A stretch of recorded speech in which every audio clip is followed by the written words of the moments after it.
Good morning, Mountains. We are live here in Warfield, Kentucky. JJ Pruitt, Darryl McCoy here on the Startup Morning Show with our trusty co-host, Bradley Damron from the mean streets of Marbone Creek. Good morning, Bradley. Good morning, guys. How you doing today? Pretty good. I see you got a cat with you.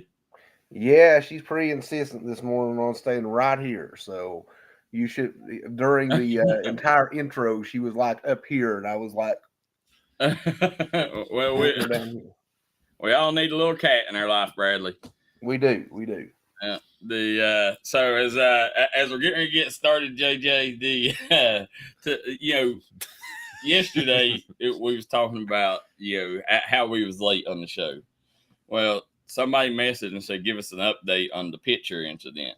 Well, there is no update. I've still messaged the photographer 1,000 times. He will not give us a let us know what he wants us to do, whether give him credit, pay for the picture, and tell you photographers are some of the hardest ones to deal with out there. Absolutely. I mean, and I could see you guys partnering up maybe. I mean, realistically, it's more beneficial for him. I mean, I don't know if that's the right, but no, there's no partner. You don't think so? Well, I don't know. I don't take kindly when people bash us. Take it personally. Yeah, I take it personally. I didn't get to see the Facebook post or any kind of post. So I really don't. You shelter me from that. You shelter me from that. You're still a young pup, JJ. Hey, working on it.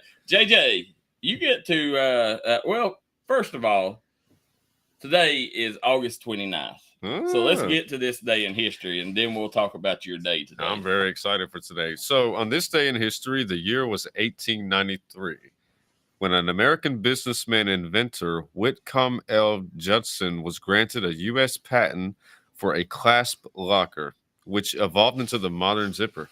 Oh, wow. Yeah, so the zipper was invented in 1893, which is something I didn't know. I've got the year 1949. Just before that, it was straight buttons. It was? Yeah. Oh, okay. Yeah, that's why if you remember on the old Civil War uniforms and stuff like that, they always had buttons. Oh. Not zippers. Oh, so okay. Zippers changed the game. Definitely, for sure. So the year was 1949, when the Soviet Union tested its first atomic bomb. It was a direct copy of the Fat Man bomb used by the U.S. military on Nagasaki during World War II. And that was back, if there's any point in time in history I would like to go back and live in, it would probably be that time, because I would like to have been alive whenever there was like Russian spies and U.S. spies and that whole thing. I would imagine there are still some. Well, no, I take that back. No, I wouldn't have wanted to live then, because if I'm not mistaken, around the 1950s was the Great Depression, right, Bradley? The Great Depression was before that. It would be in the 30s. Yes, 30s. Okay, well, I could deal with the 50s then. I don't know if I could deal with it, but for obvious reasons. But I got one more for you. The year was 2005, when New Orleans was hit by Hurricane Katrina. So in 2005, Hurricane Katrina struck the U.S. Gulf Coast and devastated the area, especially New Orleans, which experienced catastrophic flooding after its levees were breached the following day. Hurricane Katrina, I can remember watching it for weeks on TV. It was one of the saddest days in U.S. history. When you look at the picture there, you barely see the rooftops. There's a lot of houses that you can't even see that's underwater. And the sad part is they're still recovering from Hurricane Katrina. That is insane, because that was almost 20 years ago. Yep.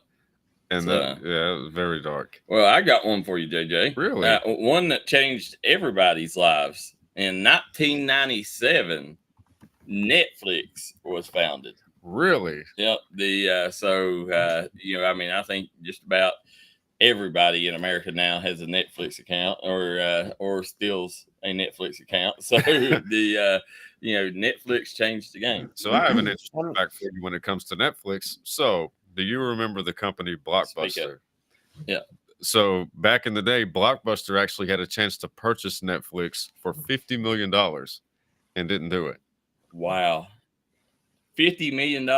Yeah. When was this though? I think the early 2000s. But yeah, it's well documented. They had a chance to. I don't know if I would have took that gamble anyways, because Blockbuster at that time, Bradley, was going down and was going under, and $50 million would have been a lot of money, to give up. I don't know that I would have, for something that, this guy says this is going to change the game, that would have been a tough risk to take. Well, one thing I would also say is, like, even if you invest in something like that, like, what is your vision for it? Like, somebody in Netflix is like, okay, we're going to do, yes, we have DVDs that we can mail to you, which was pretty innovative at the time. I mean, usually a lot of people would have to go. Well, they just stopped mail order DVDs last year. Really? Yeah, they were still doing it up to last year. Oh, wow. Yeah. So, yeah, like they had the foreseeing future of the foreknowing that, streaming on the internet was going to be the future. Yeah. And Blockbuster didn't have that vision. Yeah, and the thing is, Blockbuster did add a service like that later, but they were so far behind. They were so far behind that Netflix had already, put their flag in that space and become synonymous with it. And I think Blockbuster's whole thing was the arrogance that people would not want to give up the experience of going to the video store. And what we found out is that people are lazy, and if they don't have to leave the house to do something, they won't. Yeah, that's true. That's kind of what we figured out here, Bradley. And so if you're going to invent something where people don't have to leave the house. So yeah. as we're getting ready to get started here, guys, would be remiss if we didn't talk about JJ, his big night tonight. JJ Bradley, since the first day we've started this show, Bradley has waited for this night.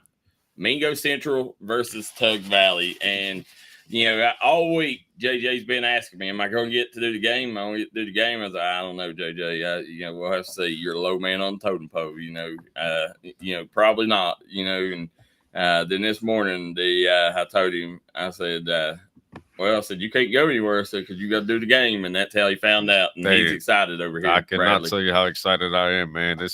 I haven't been to a Mingo Central game since the very first game that they ever had, so I mean, this is exciting for me.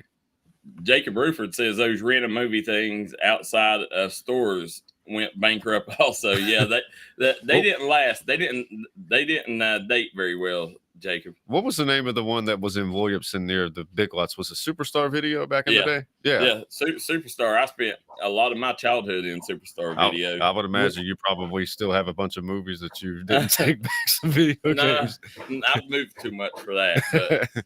I mean, I kind of miss the whole concept of going and renting like videos. I mean, look, I didn't grow up around a Blockbuster. Oftentimes I'd go and someone would have a business up in a trailer, and that would be where you go and rent your videos and stuff. I kind of miss that sometimes, but I won't lie. Oh, I would love it, man. I can remember Bradley in up Stone. I grew up Coburn Holler in my early days, and then I moved to Belfry later on in high school. And but there was Whipson Video and Midnight Video there. But Superstar Video, that's that I spent 90% of my time there. Listen, they had some good looking women working there too, whenever I was a kid, so I'd always like going in there for that. But I miss it because you would go in there and I could spend 2.5 hours in there just looking at the cases, deciding what movie I wanted, and I miss them days. I wish we didn't move on.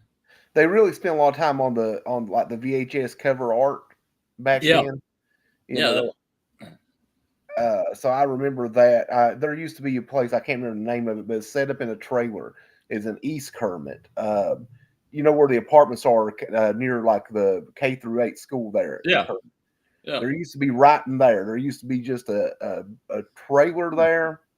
No apartments at that time, and right there beside the old. There used to be a flea market there too. Flea market. Before then, it was like the Maloney's and Hex and all that. Yeah, and so it's right behind where that was, and we used to go there, and that's where we would go and rent our movies. I remember at Midnight Video. Now I used to go there, and this was it was a real tiny shack up there at the mouth of Octavia and Stone. And when my dad was looking for movies, I'd always sneak back where they had the curtains because they had the X-rated videos and you could see the covers, and see the tatas and so I spent a lot of time sneaking behind that curtain. Good times. Yeah. But as we move on here, guys, big shout out to some local businesses. This segment sponsored by Punk's Tires. Don't be a punk. Get your tires from Jeremy and Chasta at Punk's Tires in Virgie, Kentucky. Best tire man in the business, hands down. There you go, guys. Great service, great pricing. Make sure you go there for all your tires. We could not do what we do without them. And also, want to give a big shout out to City Cuts in Williamson as they got the Startup Morning Show on the big screen, Bradley. Hey, that's what we like. More and more people are finding out about our show, and more people are watching. So we like to see that. Love to see that. And we also got a couple of restaurants in the area in Logan and Mate One that plays the Startup Morning Show every morning. So we appreciate the love from all of them. Guys, make sure if you get up to Mingo Central tonight that you take advantage of the tailgate by Trailhead Bar and Grill. Trailhead Bar and Grill is going to have some great food, chicken wings, bourbon barbecue wings, a little bit of everything, Bradley, up there, quesadillas, and I promise you, one of the meanest quesadillas in the business is Trailhead Bar and Grills. Oh, wow. Yeah, it's going to be I'm sure it'll be a great time up on the mountain tonight, man. It'll be like a Mingo County party up there.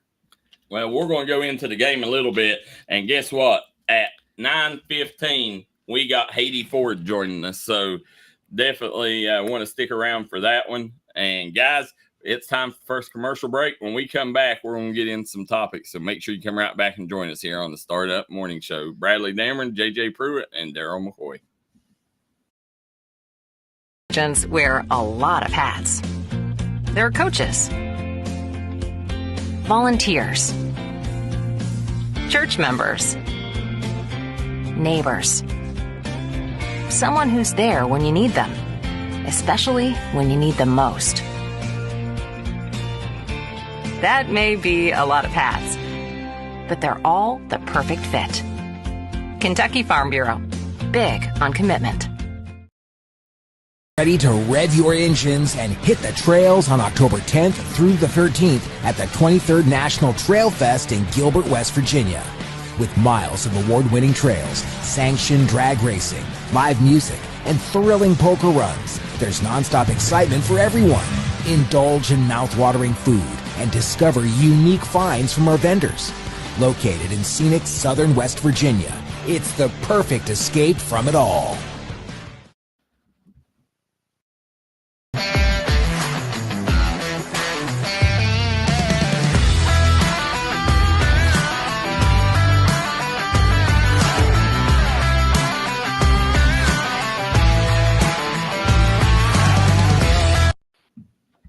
Back here on the Startup Morning Show, JJ Pruitt, Darryl McCoy, and Bradley Damron. Bradley, I see you got your cat with you. What's its name? Her name is Stormy. Stormy, okay. Little black cat. She likes to, she has her days where she just wants to stay attached right here. So well, she gets pretty aggressive sometimes. So I have to kind of hold her down a little bit. Bradley's like one of them sophisticated guys that's always got the animal petting it that you see in old movies. Yeah. But as we're getting ready to get started, guys, tonight, obviously the big night. We got to start the show with that.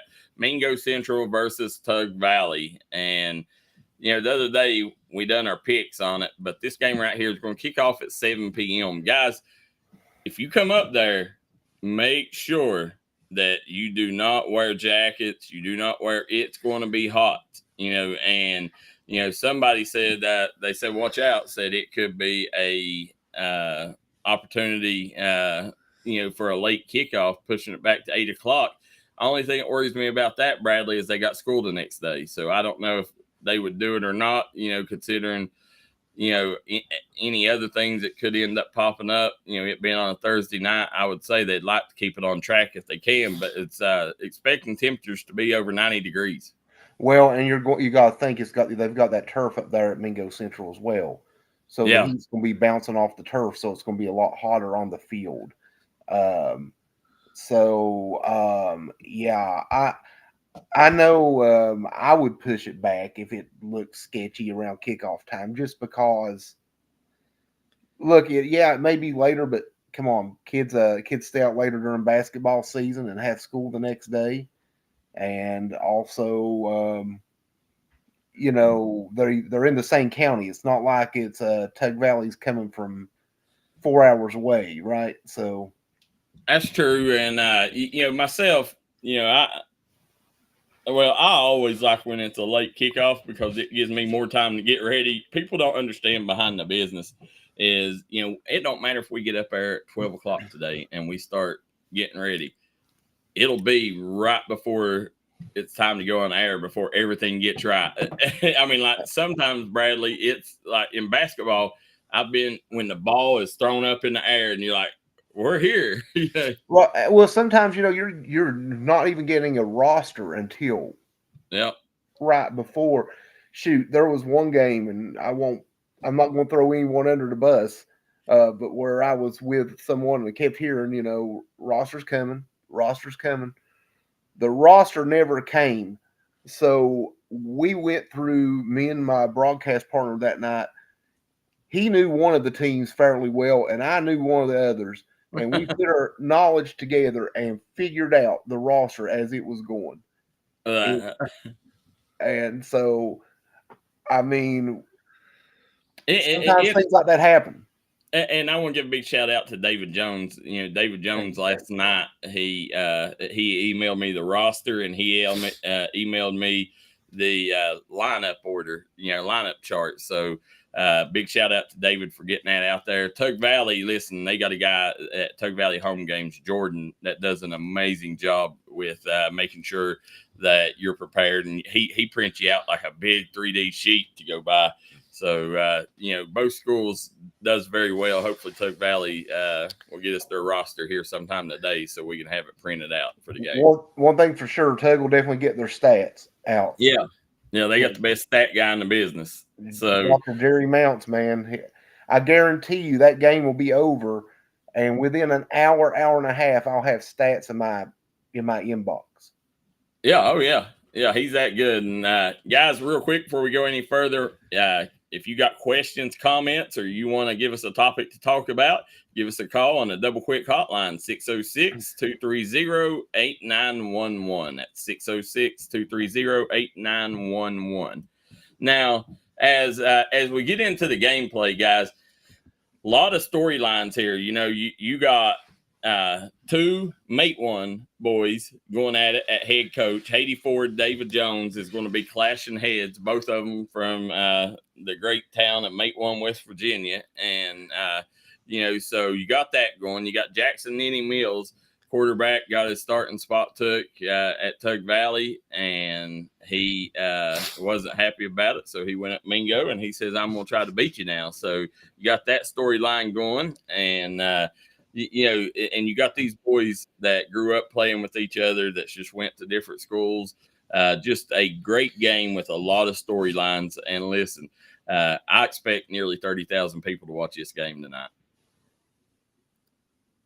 I think there's going to be a lot watching. And, I think, look, it's kind of interesting because both those teams are going to be fighting each other like cats and dogs tonight. Tomorrow they'll be cheering each other on the rest of the way.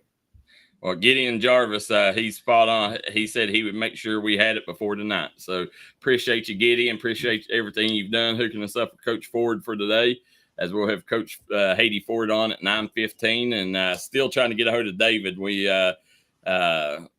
may have David on a little bit earlier, so we'll check with that. But as we continue, guys, to move on, when you talk about that game in the backfield, let me ask you, who has the advantage? Do you go with Dylan Vance, Bam Bam, or do you go with Bryson Eli? Which team has the advantage in the backfield, Bradley? Man, that's a tough one. I think If you're asking me, I think Mingo Central's deeper in the backfield. Yeah, Uh, 100%.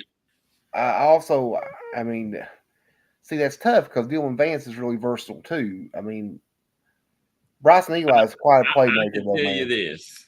Eli's a David playmaker. Jones's own words last year, that crazy interception that he had, David Jones said, told him and gave him props. He said that was one of the best plays I ever had made against me. And anytime you can get an athlete like Bryson Eli, you take him. And listen, Dylan Vance and crew, they are, it's kind of running back committee at Mingo Central. So it's going to be interesting to see up there. But at Tug Valley, who's getting the rock.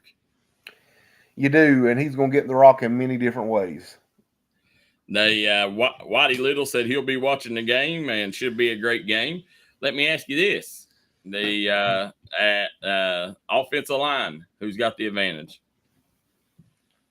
I think Mingo Central. I'm gonna go Mingo on the O line. The defensive line. I'm gonna go with Mingo there too, just because Tug, graduated a couple of really great defensive linemen. I'm gonna go Tug. I think Ashton Davis. I think he led did he lead the single A in sacks last year? He did. He kind of plays defensive end, outside linebacker type of deal. Yeah. So he's kind of more of he's a bit of an edge rusher. Yeah. When you go linebacking core, I think this is where Mingo's got the bigger advantage. Mingo has a really good linebacking core. Tug has a pretty good one too, though, man. Yeah. I'm gonna go Mingo. What are you going with? Probably Mingo there too, but I don't think it's as pronounced as you think it is. Secondary. I think Tug has the advantage there. I think anytime you have Bryson Eli back there roaming around, that's an interception waiting to happen. Man, that's tough. I got to go Mingo on that because I think that anytime you got David Jones teaching your DBs, that's a really good point. Yeah, I got to go there. Special teams. Tug has a really good kicker. I'm going Tug just because like I said, Mingo has plugged so many new pieces in. I think Tug will be more of a unit. Yeah, Bosserman's a good kicker for Tug Valley. He is. He's a stud. I'll probably go with Tug on that, but that's I think the return game is kind of a push. Yeah, I agree with you there. Then wide receivers. I think Mingo has the advantage there. Yeah, I think Aiden Burke is a top 3 wide receiver in the business. That's a bad boy. But I will say this, Tug has a really good young one there in Cameron Sloan, who had a great freshman season, and you'll see Eli out there some too, and then you have Ashton Davis. You have some guys who can make plays there as well. Quarterback. Ooh, man. I mean, you have to go with Tug there. I mean, I'm going with Tug for the fact that Preston has proved it. Like Jackson hasn't. Jackson had a good game. What people don't understand is the kid, was playing well. But they just seen something that they wanted to go with the younger.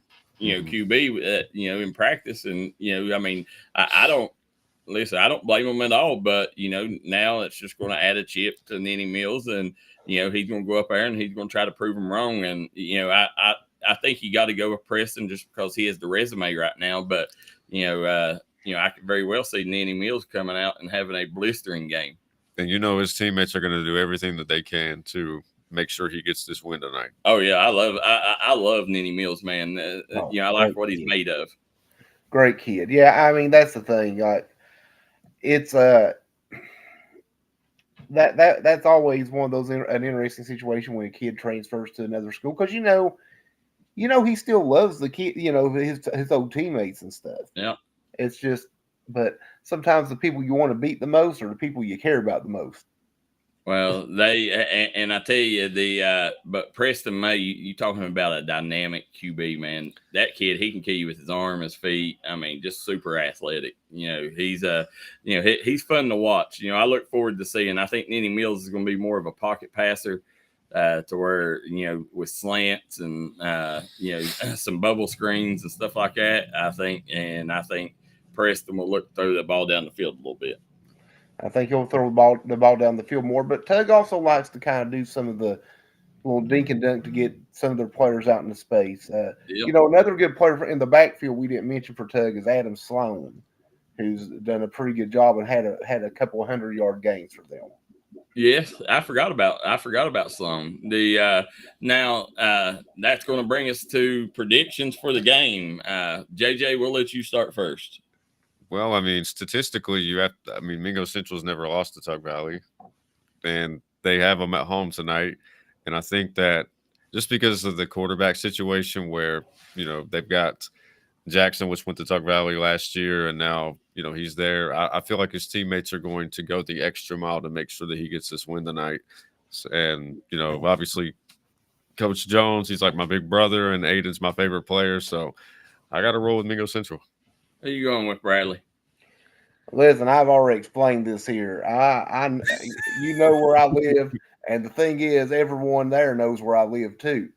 So, and I did, like, full disclosure, I did help out with Tony Kluski at Tug Valley, and I'm going to go with the upset tonight. I'm fully admitting it would be an upset, so I'm going with Tug and the upset up on the mountain, and That's about all I'm going to say. I do think that Bryson Eli has the potential to have a big game. I do think Mingo Central's defense, though, man, that's a stout defense. That's the one thing that is kind of like when I look at it and I go like, Mingo Central's defense is really good, and I know David will have them ready. Well, I'm taking Tug Valley in this one. I just think that, like I said, I think Mingo's got too many moving pieces right now. I think that, I think given, the week 3, I think Mingo is going to be a stout team, and I think they would win this one, by a touchdown or two, in week 3. But I think right now, Tug Valley, these boys have played together. They got some veterans. They got dynamic players. I think Haiti Ford and them, are going to be ready to play. And listen, they're going to have some motivation too. I mean, I talked to a Tug Valley fan yesterday, and they said, we're ready. They said, we feel like Mingo dropped us for the Pike County Bowl, so we're going to go up there and we're going to make sure we win this one. I mean, I'm excited to see what happens, and it's unfortunate because didn't you mention that there's a chance that they might not play each other for a little while, or is that just the opening game that they're not going to play each other? No, I don't know. I know in week 1 they won't play. Now, Gideon said the other day they're going to try to continue to make the game happen, and I hope that's the case because I think Mingo County needs this game. Absolutely. I think it probably is. Will have to do with like other games on the schedule and contracts, how long those contracts are for, and all that. Because just because one of the schools may want out of a game with a certain school doesn't mean that other opponent will want out of it. So as we're sitting here, I myself, I'm stoked, man, because I know the biggest attendance ever was the first Mingo Central football game up there, but I would be lying if I didn't say I would love to see the fans come up here and break that record tonight and, just really show out for this on a Thursday night, starting West Virginia football season. I mean, they couldn't have, picked a better day to have this game. And, thank God for the foresight to have it on Thursday night and avoid the Pike County Bowl because you're going to have a lot of people from the Kentucky side coming over watching this game as well. You're looking at 2 teams that also have a legit chance to make a run for state this year. I mean, with the didn't they do the recertification classes with Tug Valley, or is that next year or? No, for no, football? Tug Valley ain't affected by it. Oh, okay. But but even then, like they still have both teams have a legit shot to make a run this year. That they do. The both teams have a very good chance to make a run, and look forward to seeing. Tug. Their big test is going to be in the playoffs. Will they be able to get it done? That's what everybody wants to know with them. And then Mingo. Like I said, this Mingo team is a team that's only going to get stronger as the year goes on, as these players learn to, coexist and to mesh with each other. This Mingo Central team is going to be very good come playoff time, Bradley. Yeah, I mean, and the thing is, not just with each other, but as the year goes on, David and his staff will get to figure out how to best use each guy as well. And yeah, I think you'll see them get better. I think you'll see the same thing with Tug too. It's interesting. Last year, going into the game, there were a lot of new faces on Tug Valley's roster. They were very inexperienced in a lot of ways, in a lot of areas, and there's still a lot of experience on both sides, but there's more new pieces this year on the Mingo Central side of the equation. So that'll be interesting. I don't know what the final will be, but I don't think it'll be a 38-0 type game this year. And I tell you this, Bradley, keep an eye on the young freshman Jacob Maynard. Yeah. What you got to remember about Jacob is also from that area, and could have very well went to Tug Valley, or Mingo Central, and this kid, we seen him play at Chapmanville last year. Whether it's in the running game, passing game, this kid can hurt you, man. So look forward to seeing how that young freshman steps up. Got really, I think one of the strengths of this Mingo Central team is their linebacking core. Yeah, I mean, I knew Brad. Like I could always tell when Bradley's taking the time to think about what his response is, so I was giving him a chance. Yeah. No, I think it is too, and I mean they're experienced. I mean, gosh, you got like Megan Hackney, and I mean that's a great linebacking core. Yeah, Tegan Hackney, that's the kid that you want to watch out for, because, when you talk stud linebackers, this kid grew up in the FBU and the Kentucky versus Tennessee Future Stars stuff. This kid, he's been around, he come from the Belfry program. So, that's the kid that you definitely want to look out for there. And, also, as I'm sitting here looking at the depth chart right now, Aiden Burke back there at safety. Davion Joplin is the backup safety. So, could get to see him a little bit tonight. And looks like Dylan Vance, Jackson Nenny Mills, and Corey Elm. I do not know his last name, but so Jackson, he'll be playing offense and defense? Yeah, playing both sides. So be interesting to see. Jacob Maynard will be starting as linebacker as well. Dylan Vance, Jacob Maynard, and Tegan Hackney are your starters, but Jackson Nenny Mills your backup linebacker. So, be interesting to see how that goes there. But I don't know. I'm stoked for this game though, and I just hope that everybody, we've seen everybody in the comment section say they can't wait for it. By the way, let us know who you think's going to win in the comment section below, as Gideon Jarvis tuning in. And Gideon says definitely. He said that definitely don't hurt Tug that 8 of the 16 playoff teams from last year moved up to AA. That's true, Bradley. Yeah, that's what I was getting at. Like, I knew that a lot of teams was transitioning from single A to AA, so I knew they were going to have an even better shot to make a run. They did have a juggernaut move back down though to single A in St. Mary's. Yeah. St. Mary's, big shout out to St. Mary's, the one of our sponsors over here, Matt at Western Auto, is an alum there. He was talking about St. Mary's yesterday, so give him a big shout out. Brett Coleman said, you guys come out tonight at 7 and watch some local boys, Brett Coleman says. Now, Brett, you bad news, Brett Coleman at UPike. Does UPike play tonight too, or are you talking about the bingo game, Brett? The Bad news, Brett. That's a good nickname. Bad news, Brett I Coleman. Like Did you come up with that? Yep. You really do not miss with the nicknames. The opinion, McGoffin Middle versus Pikeville tonight. Yes, that's a huge middle school game, and we will go into that one when we come back. We got to take a quick commercial break. Be right back here on the Startup Morning Show. JJ Pruitt, Bradley Damron, and Darryl McCoy. Walters Kia. By now, you know Kia is a great vehicle, and you know they come with a 10-year, 100,000-mile warranty. So why should you buy from Bruce Walters Kia? At Bruce Walters Kia, we're going to change your oil for free for life. And what you do with that money you save is up to you. Come check out the 2022 Kia Carnival and the 2021 Kia Sorento. Only at Bruce Walters Kia in Pikeville. Or shop us online at brucewalterskia.com. Winning tire shop that focuses on customer service, that's family owned and family operated. Stop by and see our friends Jeremy and Chasta at Punk's Tires.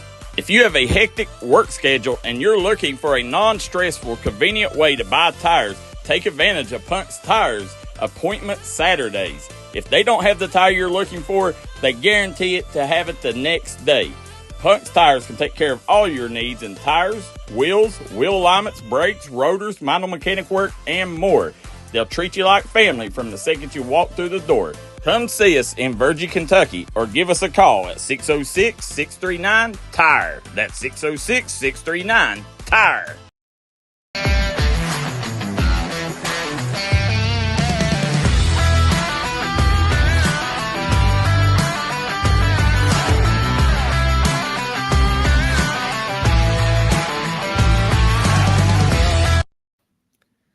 And we are back here on the Startup Morning Show. This segment brought to you courtesy of Freddie Lewis, Pike County Commissioner.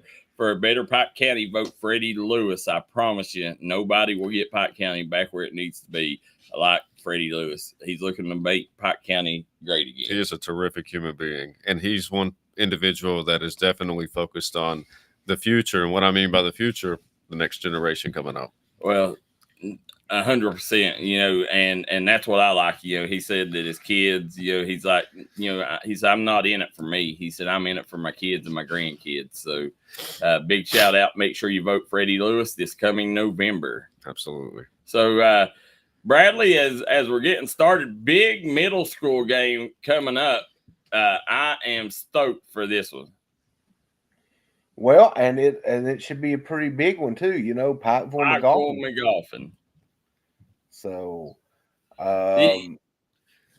little tidbit. Both these teams, I feel sorry for these teams because both of them has had such a problem over the last couple of years of teams canceling on them.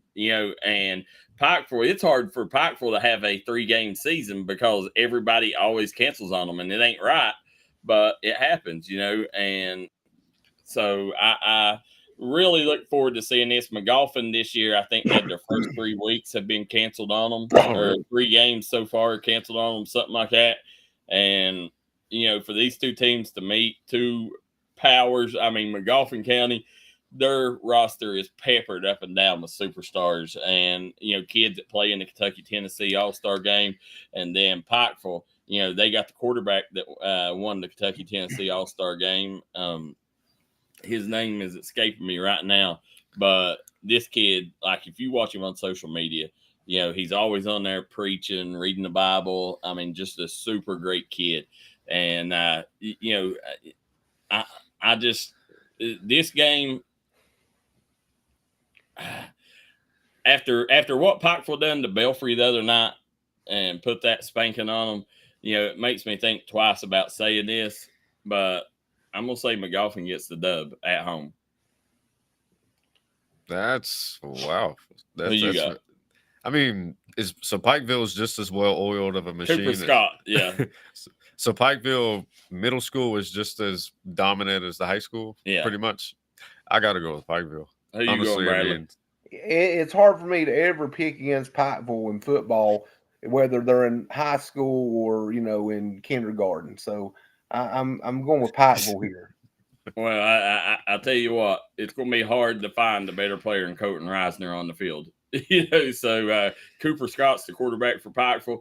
I can guarantee you he's going to be looking for Colton Reisner whenever he drops back to pass.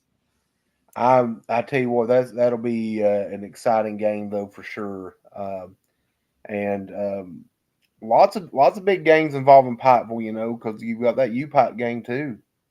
Yeah, I wish that we wasn't. I wish that we wasn't doing a game tonight, because I would love to go do that Pikeville McGoffin when normally games ain't on Thursday nights, so we would be doing that one, but we won't get to tonight because we got all boots on the ground on that one. But prime time. Yeah, but and Brett, let us know who you play. Definitely want everybody to go out support the UPike Bears tonight, as well as a lot of local. Listen, Coach Phipps has done an amazing job recruiting local kids, and you get to go watch Bad News Brett Coleman in his final year of eligibility. It seems like Brett's been in college forever now. He goes to Miami of Ohio, and now he's at UPike, having a great career there.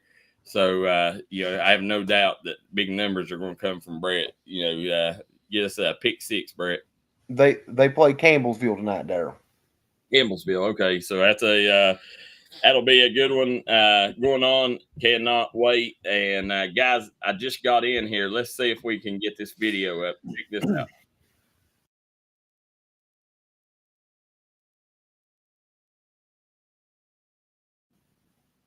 Yeah, we don't have the sound for it, so we'll try to get the video with the sound here in a minute for the folks, the Tuck Valley video, and try to show it before the end of the show here. See, and listen, them Tuck Valley unis, what little sneak peek we got right there. Did you get to see the West Virginia uniforms yesterday? The Coal Rush ones, or? Yes. I didn't see them yesterday, but I saw them a little while back when they first revealed them. Well, I tell you what, them unis are some of the nicest unis that I've ever seen. So look forward to seeing what them uniforms, what they bring to the table with them uniforms, because I promise, yesterday we had a lot of Kentucky fans that was on there saying that them was the best uniforms they'd ever seen. They look fantastic. Be interesting for WVU in the Big 12 this year, because a lot of the powers moved out. So they did. A lot of powers, and but with Texas and Oklahoma joining the SEC, be big for UK too. I don't know who it benefits more, Bradley. Texas and Oklahoma joined the SEC. Yeah. Oh wow, Bradley, you're a sports broadcaster now, and you did not know that. I mean, whoa, I knew it. Yeah, Bradley knew it, but I didn't know that. Or JJ. Hey, I'm still wet behind the ears, as you always say. Did you know about the implosion of the Pac-12, JJ? Yes, I did. Okay. Partly. All right. Partially. Yeah. What conference is West Virginia in? Wait a minute. Is it the Big Ten? Big Ten, right? No. Not the Big Ten? No. Because they used to be in the Big East, but then they transferred to another conference. The Big 12. Big 12, yeah. Okay. Hey, I was close. I knew they had moved, though. I knew they used to be in the Big East. There we go. Yeah. And me, myself, I'm still always going to look at West Virginia as Big East. Yeah. I'll tell you what, the Big East had some. I mean, I know it's basketball related, but more that Big East conference. Listen, I love the old myself. I love the old Pittsburgh, West Virginia games. Bradley, I mean, there was nothing like that. So, at the end of the day, West Virginia is always going to be Big East to me. Yeah, sweet Carolina. That's all I'm going to say about that. But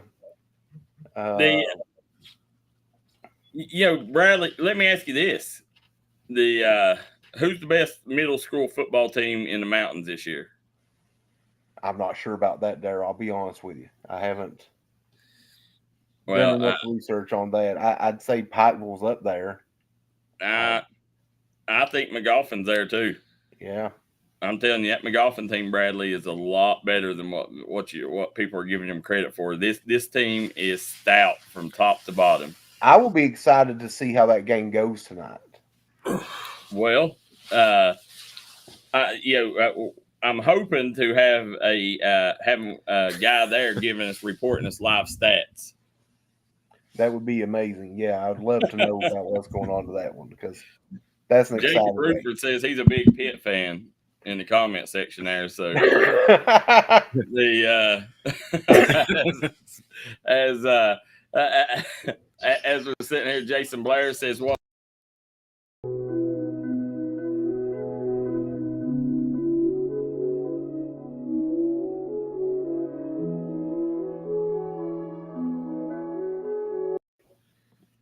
There we go. Countdown. Yeah, a little technical issue. Jason Blair joined us from the picket lines, AT&T picket lines. Hopefully things are going well for him and his union up there. Brett Charles says, you guys come out tonight at 7 and watch some local boys. Brett, we will be at Mingo Central, sadly, so we won't get to watch tonight, but I promise you we'll be up there. We've been working with UPike. Hopefully get to do a game of theirs in the future. So, would love to make that happen. So hopefully it does, but very excited to see Bad News Brett Coleman and the folks at UPike this season. And, the thing is they got players from the 14th, 15th, 16th region. I'd say half their roster are Mountain Boys now, Bradley. That's pretty amazing. And it's pretty cool to see that because, and I'm sorry, guys. I've been working on this Tuck Valley video, try to get it up here for you guys. So that's what the reason that I'm sitting here. If you notice, I'm a little somewhere else right now. But and we'll have that up here in just a moment. But guys, big shout out. Yesterday we didn't get to show the graphic, but AJ Johnson, 11 for 14, 281 yards, 4 touchdowns, and a rushing touch and TD. He is our double quick player of the week as they beat Paintsville defeated Floyd Central 46-6 in a game that shocked me. Very seldom do you see Sean Hager get a game like that put on him. And Trevor Hoskins and them, they come out to throw the ball. And listen, as I said, Paintsville, when you talk quarterback wide receiver combos, Paintsville has one of the best, when it comes to A.J. Johnson and Anderson Loffer. I tell you, Paintsville, I wasn't surprised that they won the game, but just the dominance that they won was a bit – it takes you back a minute, right? You see that. And so Paintsville seems to be back in form after – last year wasn't bad, but, they were a little bit – not quite where they were several years ago, but they seem like they're right back there.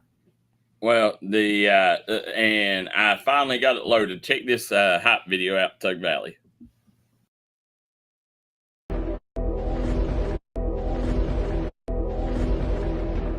You merely adopted the dark.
Looking for the broccoli, high key, keep a horn on me, that could my seat.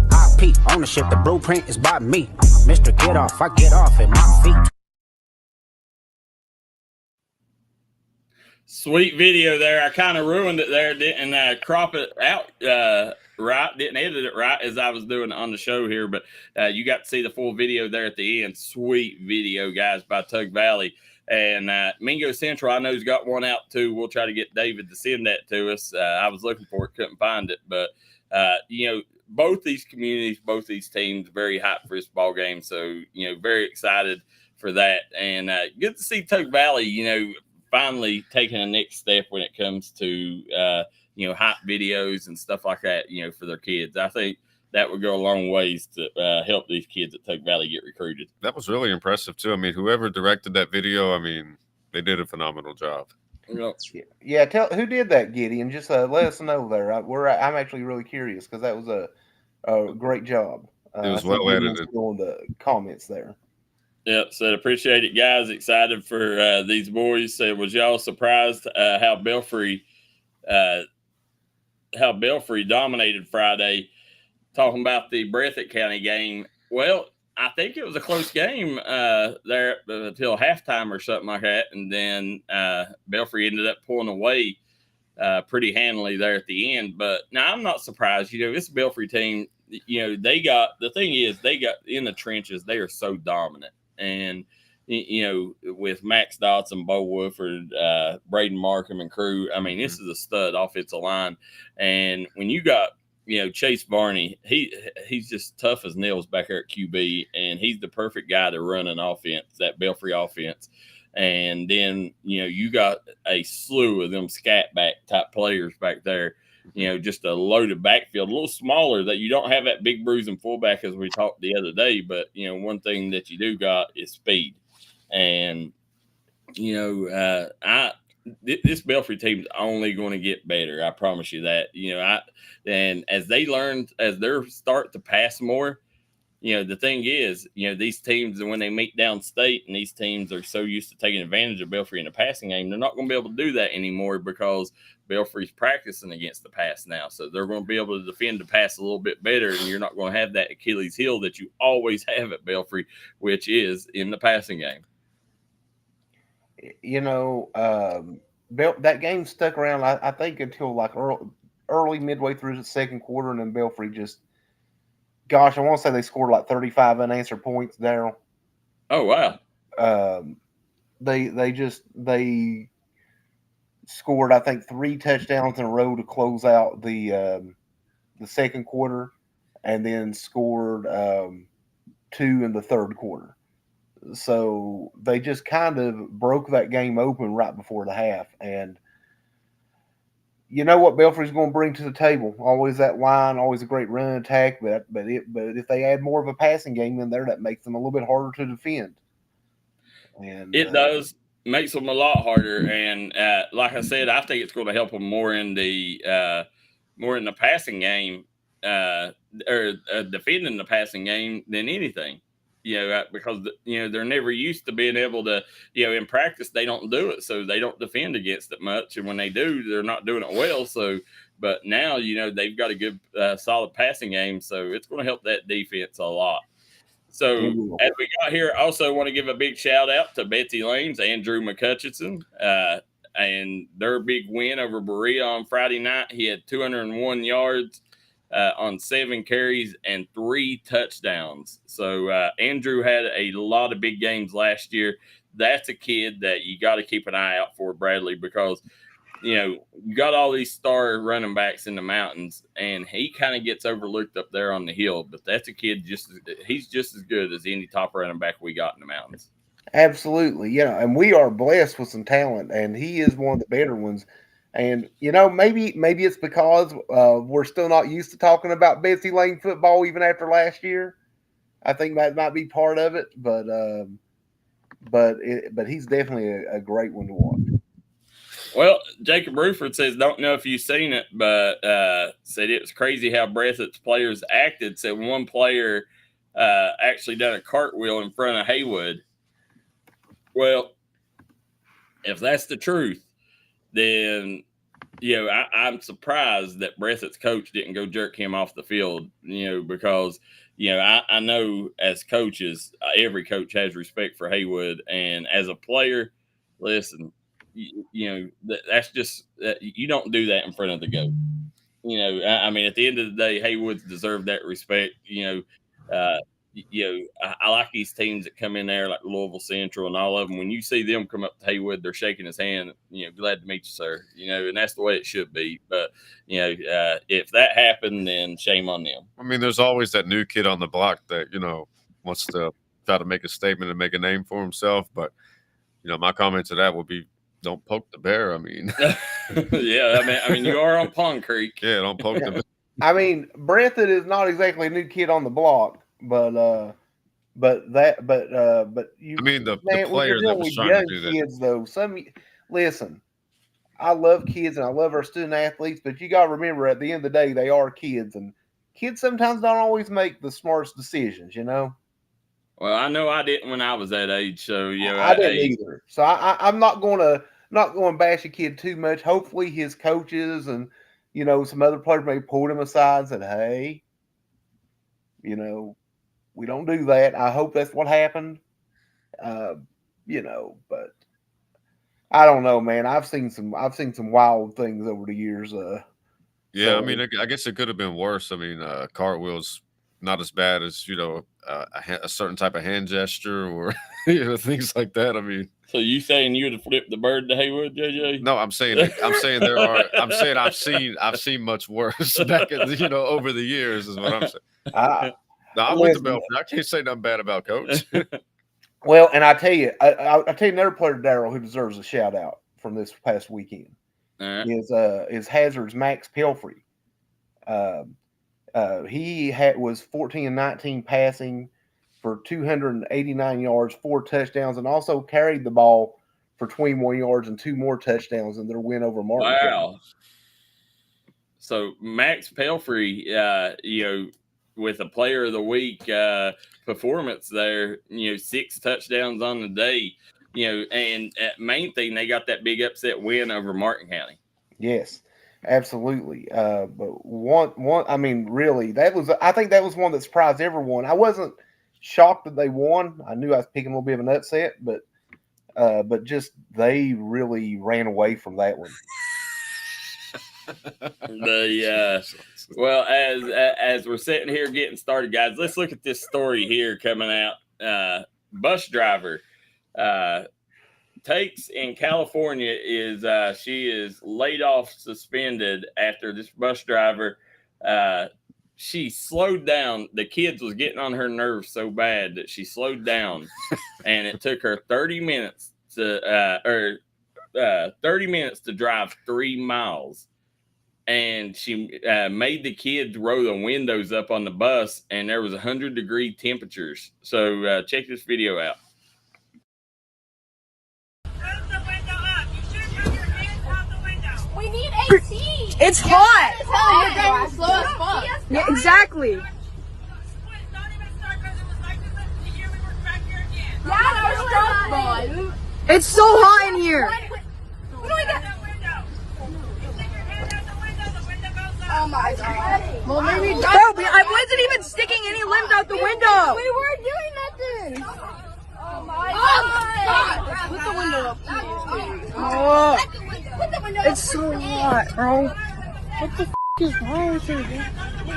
Yeah. Well, it doesn't seem like it, dude. It's hot back here. These children need a breathe. You need to get us home. Oh my.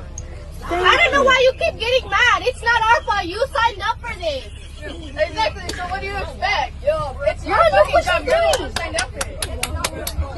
This isn't fair. She has to break it down. Please just take us home. I had to eat paper because I was hungry.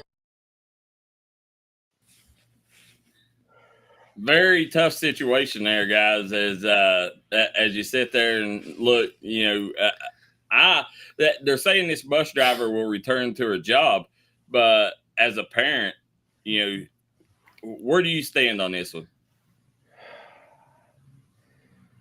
I mean, listen, I don't care how rough the kids were. when it's that hot, you don't have them roll up the window. I'll say that. Now, we don't have all the context. We don't know how bad the kids were leading up to that. Well, but she did sign up for that job. I mean, the one girl was right. She signed up for it. Now, she probably shouldn't yell, "You signed up for this," but well, that statement right there tells me that the kids was probably intentionally trying to get on her nerves because she said, "You signed up for this," and at the end of the day, I hate it because, right now in Kentucky, that was one of the stories that we was going to cover yesterday. There's a big shortage of bus drivers. Logan County's looking for bus drivers right now. Bus drivers is something that's very much needed right now in all communities, and we can't afford to lose good bus drivers. But in a situation like this, I wish that there was some other action took, other than that, because you don't put the kids in danger ever. That's my thing. But at the end of the day, at some point, these kids got to learn some discipline, and, that right there was a health hazard and, a danger to their health. So that's, I wouldn't go that far.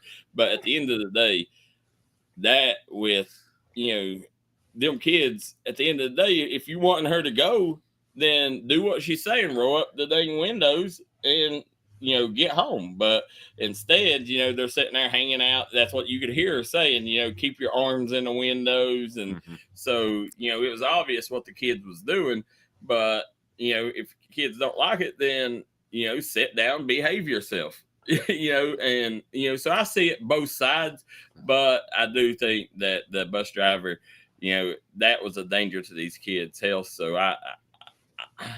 I don't know. I would want that bus driver driving my kids anymore. I mean, I would say, keep the kids safe, but at the same time, kids need to be respectful as well. And my first question will be like, what was said before that video started recording? Like, what exactly made her break bad like that? I mean, was that the first time that she's had a moment like that where she completely crashed out, as the kids say today? I mean, what in the world led to that? I mean, yeah, like the kids need to be safe, absolutely. But I would really love to have seen the first minute that led up to that video, or the first couple of minutes that led up to that video. I'm sure that was an escalating situation that got to that, but but at the same time, no matter what the discipline is, discipline should never put the kids in danger. Absolutely. And I was a kid. We were all kids once, so we know how. And we all did dumb things. Like I remember, I've seen some bus drivers that were pretty much tormented over the years. I mean. Well, I'm not one to say anything. I got a very high tolerance for bus drivers because I grew up with Clinton Reed. We called him CC.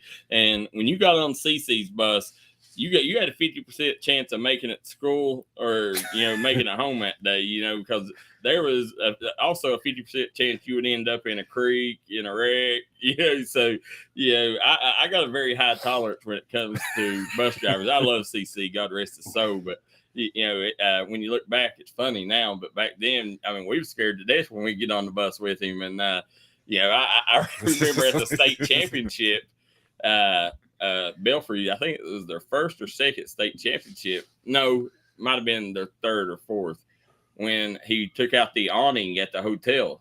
I mean, so he done it from when I was a kid all the way up to recent history. And, I got a high tolerance for bus drivers. So I guess that's why, I'm like, the kids should have acted better. But, Jimmy Johnson says, write the kids up who are causing trouble and turn them into the principal and take the kids to their drop-offs and go about your business. Don't try physical punishment with them rolling up the windows in extreme heat without airflow.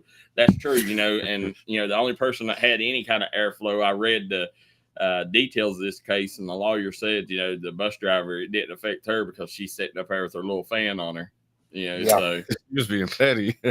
Yeah, so, tough situation there going on. But, guys, that's going to take us to our next commercial break. We'll be right back here on the Startup Morning Show. Come right back and join us.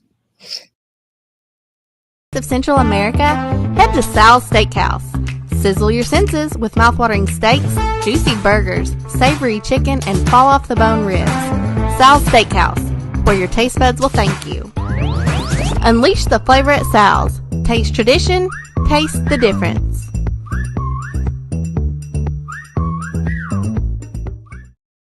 Award-winning tire shop that focuses on customer service that's family-owned and family-operated. Stop by and see our friends Jeremy and Chasta at Punk's Tires.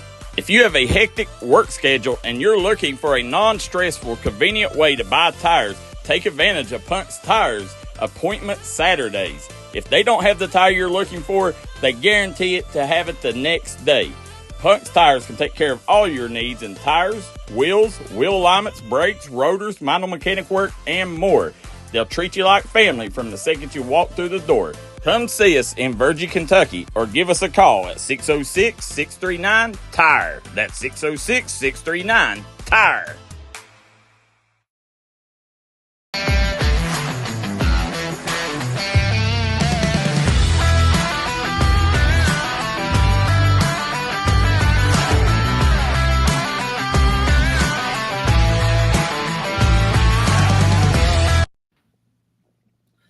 And we are back here on the Startup Morning Show. JJ Pruitt, Bradley Damron, and Darryl McCoy here. This segment sponsored by our friends at Jim Marr Services. If you're looking for a way to get back into the coal fields, make sure you call Jim Marr today. They will get you a job with good wages where you can support your family and make sure you don't have to worry about making a good income. Guys, without further ado, we want to introduce Tug Valley head coach Haiti Ford. Thanks for joining us, Coach. Good morning. Hey, good to be with you guys. Always good to be with you. The Coach, we wanted to bring you on. We wanted to bring you on earlier in the year, and we know you was busy getting team ready and stuff. But huge game tonight, and obviously, that's what we're going to talk a lot about here. But I want to start first. With your team, what you've seen so far, to where y'all left off last year, do you feel like that, y'all are improving as a team, compared to where y'all left off last year? Yeah, definitely. All of our skill guys we got back, so that helps out a whole lot. Being familiar with the offense, 2 or 3 of them freshmen, so getting those guys, getting that year under their belt has helped them tremendously. Plus, almost every one of them been in the weight room working hard. So I feel good on that part of it. Again, just mainly the experience, and then them putting the work in the off season.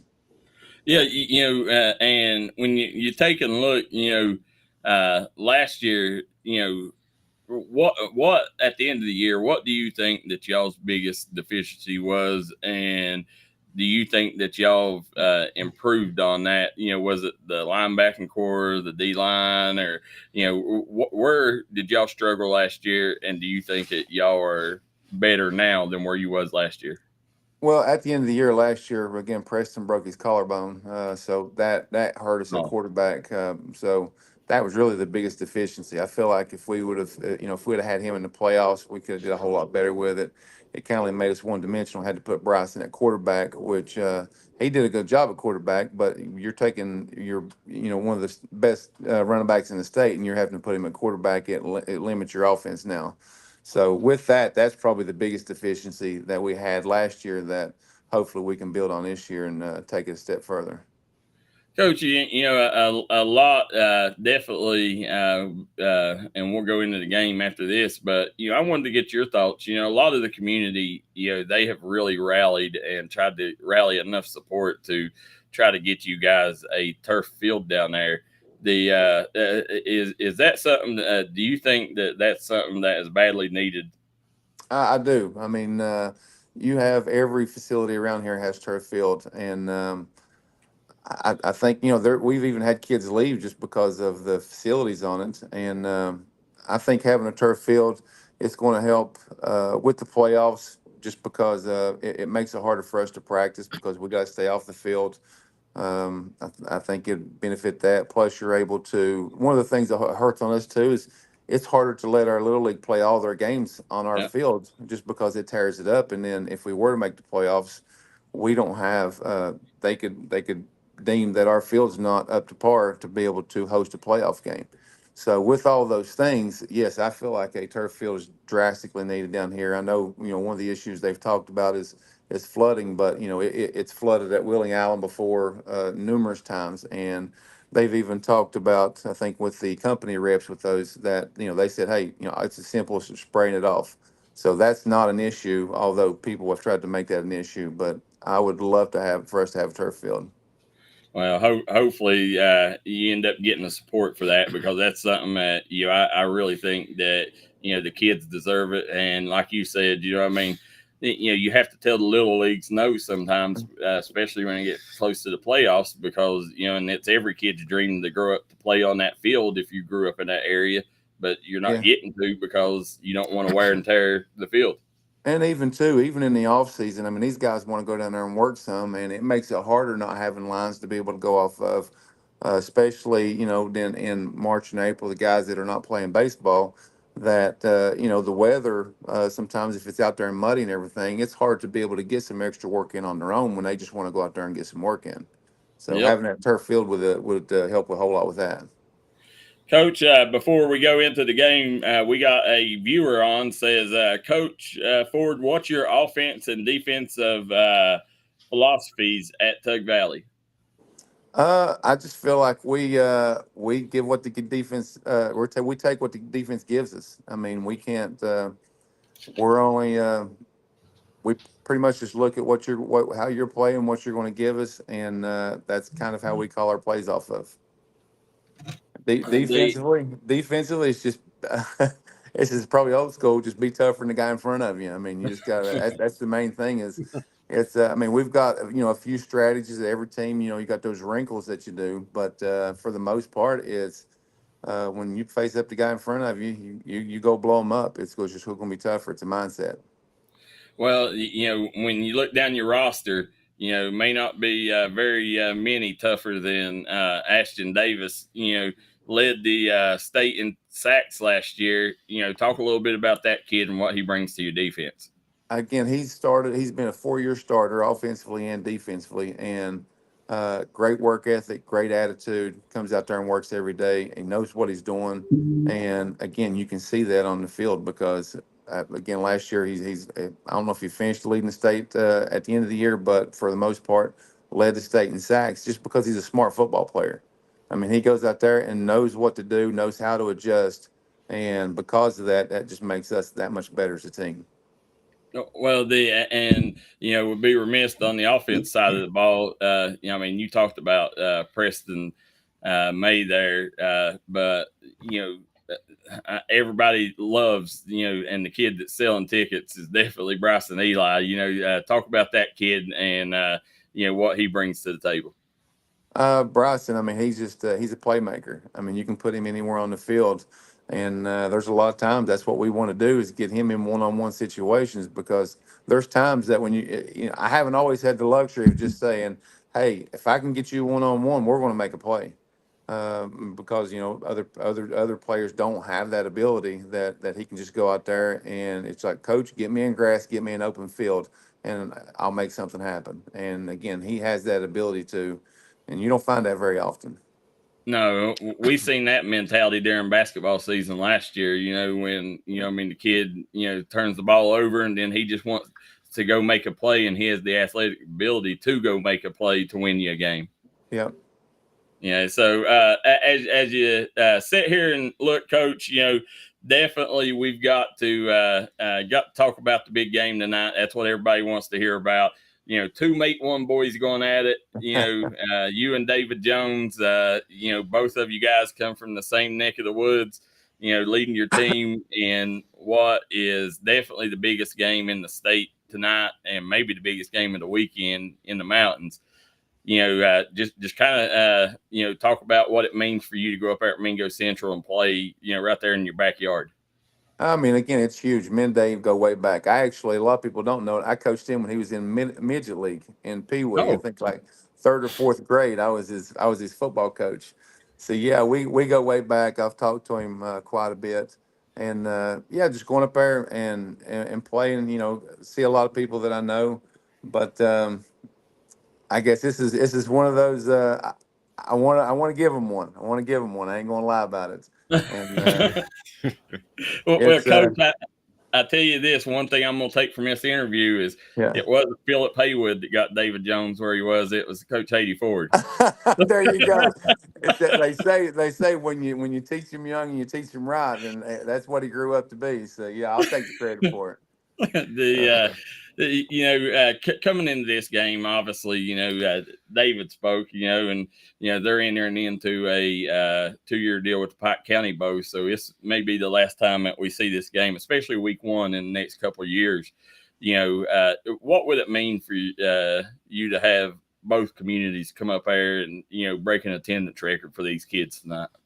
I think it would be great. That was one of the things that when me and Chase had scheduled it, at the beginning, is I knew that number one, it's a county game, and a lot of people are excited, want to see the ball game, and it's going to help out both schools just because of the attendance on it. Because Yep. you make a lot of money off of it, and there's been a lot of times in the past, Mingo Central is a bigger school, and it was tougher for us to compete, but we're able to compete now, and again, I just feel like it just makes it makes a good amount of money for the schools, and being in that kind of atmosphere is great for these kids. I mean, you'll probably have 4,000, 5,000 people up there maybe, and they don't hardly ever do you get in that kind of atmosphere and get that kind of a crowd at a high school football game. Well, let me ask you this: whenever you preparing for this game, how much does last year's game and how it ended come up? On the bulletin board. Does the players do they got a bad taste in their mouth from last year? Oh yeah, absolutely. I mean, they beat us, but there were so many things that we left on the table, and we go back and watch the film, and I show them to them. I'm saying we wasn't that far off. We just kept shooting ourselves in the foot, making mental mistakes, doing all the wrong things, and that's the things that's been driving us in the off seasons. We clean those things up, and you give yourself a chance to compete with a team like Mingo Central. Well, I'm definitely, these guys, both of them sitting here poking me, wanting to ask you questions. So we'll Sure, let JJ start out. Well, Coach, first of all, it's good to see you. I never really knew you as Coach. I always knew you as Brother Haiti from the Full Gospel Church days. Yeah. My first question for you is, are you still singing in church regularly? I don't sing as much. I do sing some. I play the piano in church, but absolutely something that I love. It's absolutely my greatest passion is playing and singing. I'll tell you what, Brother Haiti, he could sing too. I don't know if you ever heard him, but he is really talented. So my first question to you is, how in the world did you end up at Tug Valley? As a fellow Mate One boy, I'm still trying to figure that out, because I always knew you as coaching at Mate One, coaching at Mingo Central, and now you're at Tug Valley. So can you tell me a little bit about how that happened? Yeah, honestly, I mean, I just prayed about it. When Tony resigned, me and him had talked about it, and I prayed about it. Wasn't sure if I'd win a year or two and not coached there for a couple of years, and just felt like that's what God wanted me to do. And taking the job, I said, it doesn't matter to me. I never looked at the part of whether it's Tug Valley, Mingo Central, Mate One, or this or that. Everything that I do, I try to do it to help the kids, and that was my heart, my passion, and I believe it's what God wanted me to do. So again, that's I've not regretted it one bit. Never looked back.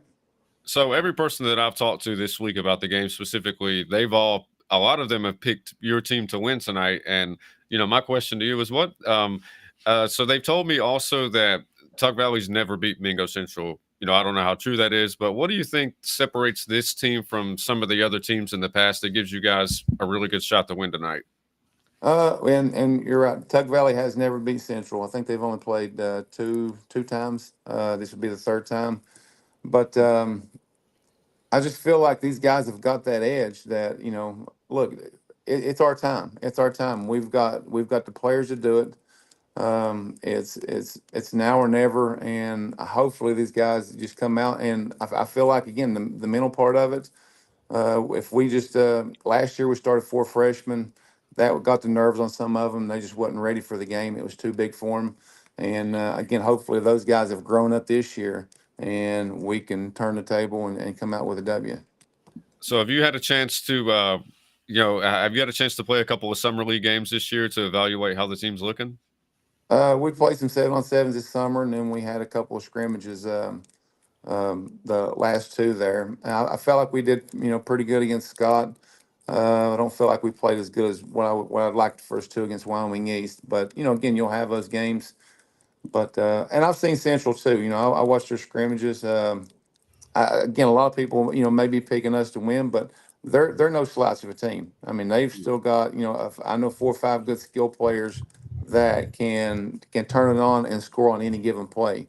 And I guess I see the diamonds in the rough because some of their linemen, they replaced 2 or 3 linemen last year, and looking at them right off, they didn't play as good. But when I'm watching on film, is I see the effort, and you can fine tune everything else, but if you're giving the effort, and that's again something that I feel like they can improve on, or that because they have the effort, that they can improve and become a better football team. So I'm not taking it lightly just because everybody's picking us to win. We got to come in with the underdog mentality and come out there and fight like we're in the hole already. Yeah, Absolutely. Coach, you when you sat there and talked that, obviously, when you talk Mingo Central, Tug Valley, one of the things that people always say, it's hard for schools like Tug, single A schools, to compete with a school like Mingo is because of in the trenches, just the line, the depth that you got. You coached up there, right now, do you feel like that, that's going to be an advantage, or do you think this year we got the guys up front that can compete with it? The depth of Mingo Central. Again, we don't have the depth, and that's the truth. I mean, we're one or maybe one deep, at most two on our offensive and defensive line, so that gives them the advantage on that. But that's one of the things that I try to do in practice is I push these guys every day in every practice of we got to get the mentality of every play we're fighting like it's 4th and 1 and the ball's on the line in the fourth quarter right here. So having that mentality, I feel like will give us the advantage. Hopefully, I don't know if they're as deep as what they have been in past times too. So they might have to. I think I told one of them there that. They said they didn't have, D didn't have a whole lot of backups. I said, welcome to our world. So Yeah. it's not easy when you got to go Ironman football, but it finds out what kind of guts you got, and you do a little bit of gut check. So hopefully we've put in the work and we can turn the table and make something happen with it. Yeah, you seen in single A last year, how one guy in single A, can, take over your whole season if one guy goes down, and Yep. That's the difference. So Bradley, go ahead. I know you got some questions for him. Yeah, Coach, coming into this game, I think last year, and we talked a little bit when we spoke earlier, you guys were very young and figuring out a lot going into the game last year. I think that was a game where you were all still finding your footing. This year, you come in pretty much almost like a veteran squad. How's that approach been? The maturation from last year at this point to this year. Again, I mean that's like Preston. He wasn't even ready for high school football. He had the again another diamond in the rough, but being able to play at the high school speed, and we started 4 freshmen in that game, and every one of them, even after the game, they was like, I thought I was ready. They had just won the county championship, blew everybody out the year before, and everything. I kept telling them, guys, it's different when you get to high school. And once after that game, it was like, Coach, we wasn't ready. You was right. And I said, I know I told you, but with that experience, they see that now. And again, I feel like they're ready this year. They're ready to make that turn. And I want to talk a little bit about Tony Kluski was there before you came in there. There's been a pretty big Mate One influence, I think, on Tug Valley football. Just talk a little bit about that, because I mean, I know you say it's not about like Mate One or whatever; it's about the kids. But I think both you guys have really I think Tony kind of lifted the program up, and you've kind of kept it going forward. I mean, yeah, definitely, Tony. That's what when I first got hired, I think somebody had said something about maybe I guess trying to revive it or whatever. I said, listen, Tony did a great job with this program. I mean, he absolutely took them to a Final Four, took them deeper than they'd ever been in the playoffs and stuff. Had them going really good. Just had a down year the last year he was here, but Tony was actually my offensive coordinator in high school too. So again, having the same mindset and the offense, I've went to a little more of the spread than the wing tee, but no, it's still kind of the same mindset though. I mean, a lot of stuff, and I took a lot of that stuff from him as he was coaching, and again, just carried it on. Yeah, Go ahead, Darryl. Joe Kinzer says in the comments, what sets this Tuck Valley club apart from the past two? He said, is there a more veteran squad? Said, ready for the spotlight. Said, very, very athletic, but this squad is a veteran group, and that's the difference between this year and last year. Yeah, I would say that. I mean, we got 10 seniors starting, I think, this year, something like that. So we're senior heavy. We'll have to replace some pieces next year. But along with that senior leadership, and the crazy thing is most of those seniors starting now, almost every one of them has started for 4 years, because when they were freshmen, I started 8 freshmen that year. So these guys have been starting for quite a while, and getting that experience under their belt. Again, hopefully. With the experience, we get that little bit of fight and gumption in us that enough's enough. We're going to come out and do something about it. Well, you've lost you lost Buddy Markham to graduation. Who stepped up and who's going to fill them shoes? I don't think you can replace Buddy Markham. I'll just be honest, because I think everybody. I even had trouble scheduling a few games, because when they would watch film and see Buddy Markham at nose guard, it was like, nah, we don't. We'll pass on it this year. So. But now, as far as defensive line wise, we've got a couple guys. Marshall Jarvis, he's a sophomore, and honestly, if it wasn't for Buddy and Luke, both of those guys were first team All-Staters last year, and it's hard to replace those guys. But Marshall, for any other team, he may have started defensively last year, and I think he's a sophomore this year, and I think he'll do a pretty good job for us. Being able to play both sides of the ball, make conditioning. Hopefully he can hold up on that part of it, because that's always a bigger issue on it too. And the other defense tackle was Jacob Jones. He's stepping into the other defense tackle, and he's really surprised me starting off. I didn't have him in the starting lineup. I had a couple of the other guys in the starting lineup, and then after the first scrimmage or two, he showed up, and it's like, hey, he took the job. So he's actually doing a pretty good job for us. Coach, just talk a little bit. I know you're a senior heavy, but you've got a lot of pretty good underclassmen too on that team.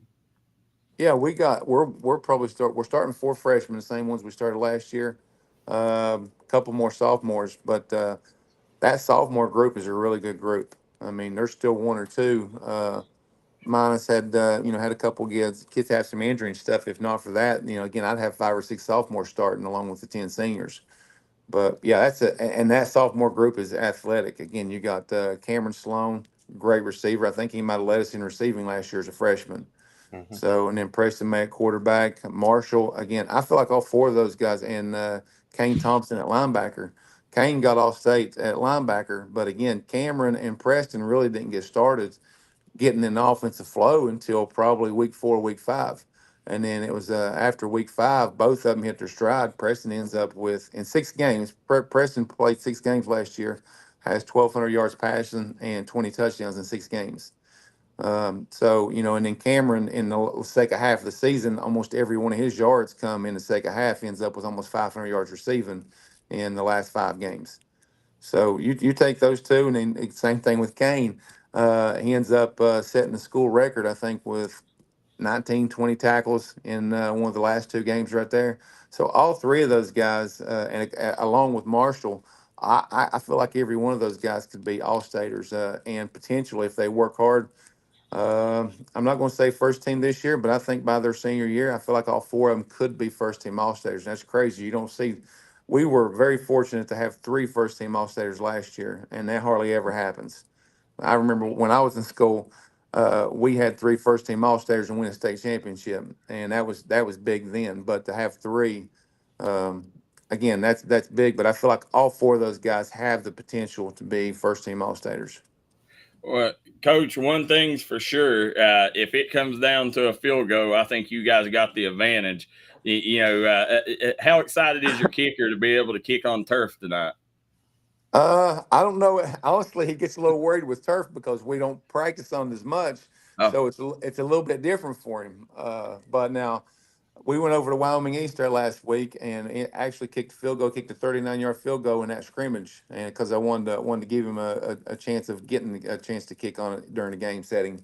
So he's again, I think he may hit like 39 out of 43. Another one of those guys that potentially I felt like if we would have made it deeper in the playoffs, he's on that all-state list because he's accurate, he's consistent. Didn't give him probably more my fault. Didn't get as many opportunities to kick field goals last year, and that may have hurt him a little bit. But I would put him up against any of them. I feel confident and say, hey, we're putting the game on the line for you. With you back there kicking, I feel good with it. He does a good job. Coach, what the last thing on that game here? What do you think this game's going to come down to for you guys? I mean, what are you going to have to, make sure y'all execute on for you guys to come out winners tonight? I feel like again, it's mental focus. A lot of times, even with last year, and sometimes that little plays that I see this year that we'll block the wrong people, or we miss a signal, or we're not doing the right things. Just again, mental focus. I feel like if we can keep our mental focus and everybody's on the same page and doing what they're supposed to do, I feel like if we execute, then we can win the ball game. Well, we see Jacob Ruford on here says you're one of the most competitive men he's ever met. He said you dedicated his daughter. Yeah, I did. I remember dedicating his daughter at church. But I am a little competitive. I won't deny that. Everything I do, we play card games, video games. Anybody that knows me, I love to. It's not necessarily I love to win, but it don't bother me if I lose. But I just love to compete. It don't matter what I'm doing. Competition takes me to another level. Well, I could promise you this. You're a man I wouldn't want to run into in a dark alley, because if you guys haven't seen Coach Ford, he is ginormous. And Coach, tell us a little bit about your background, man. I mean, I got to think you probably played some basketball back in the day. I played basketball my junior and senior year. Wasn't real good because, again, when I was in high school, 3 years I played, we went to the state championship. So I would never touch a basketball from June until December. I was afraid to turn an ankle or whatever. Yeah. So it wasn't my thing. But my junior and senior year, I played basketball just to get in really good football shape. Yeah. But I got pretty good at it. Now I love riding these guys here at school because them trying to complete it. That they don't understand that old man basketball mentality. So that makes it a whole lot funner. They're out there, trying to. I'll go out there, and again, I'm almost 300 pounds. They're looking big old fat, muscle dude, and I'll go out there and play hard defense on them. They're like, "Where'd this come from? What are you doing here?" It's like, guys, I'm not here to play. I said, for me, this is Game 7 of the NBA Finals. And we're on the last shot. I don't care if it's just a pickup game and I got 2 girls on my team. We're going to play hard. This is old school. Well, Rabbit's definitely looking for somebody to replace Buddy, so he's probably looking to see if there's any eligibility issues there. There you go. But Coach, tell us from middle school leading up, kind of your football background for the people that don't know you. Again, I played at Make One in middle school. My middle school years, actually, we went undefeated, didn't lose a game. We had, and I really do think that's with any program. I feel like that's why Belfry's so successful too, is when you have the same system in place from midget league to middle school to high school, that it makes your program so much more efficient because kids are not learning different things all through. They learn something and they just build on it year after year after year. You're not having to try to figure out a new system every year.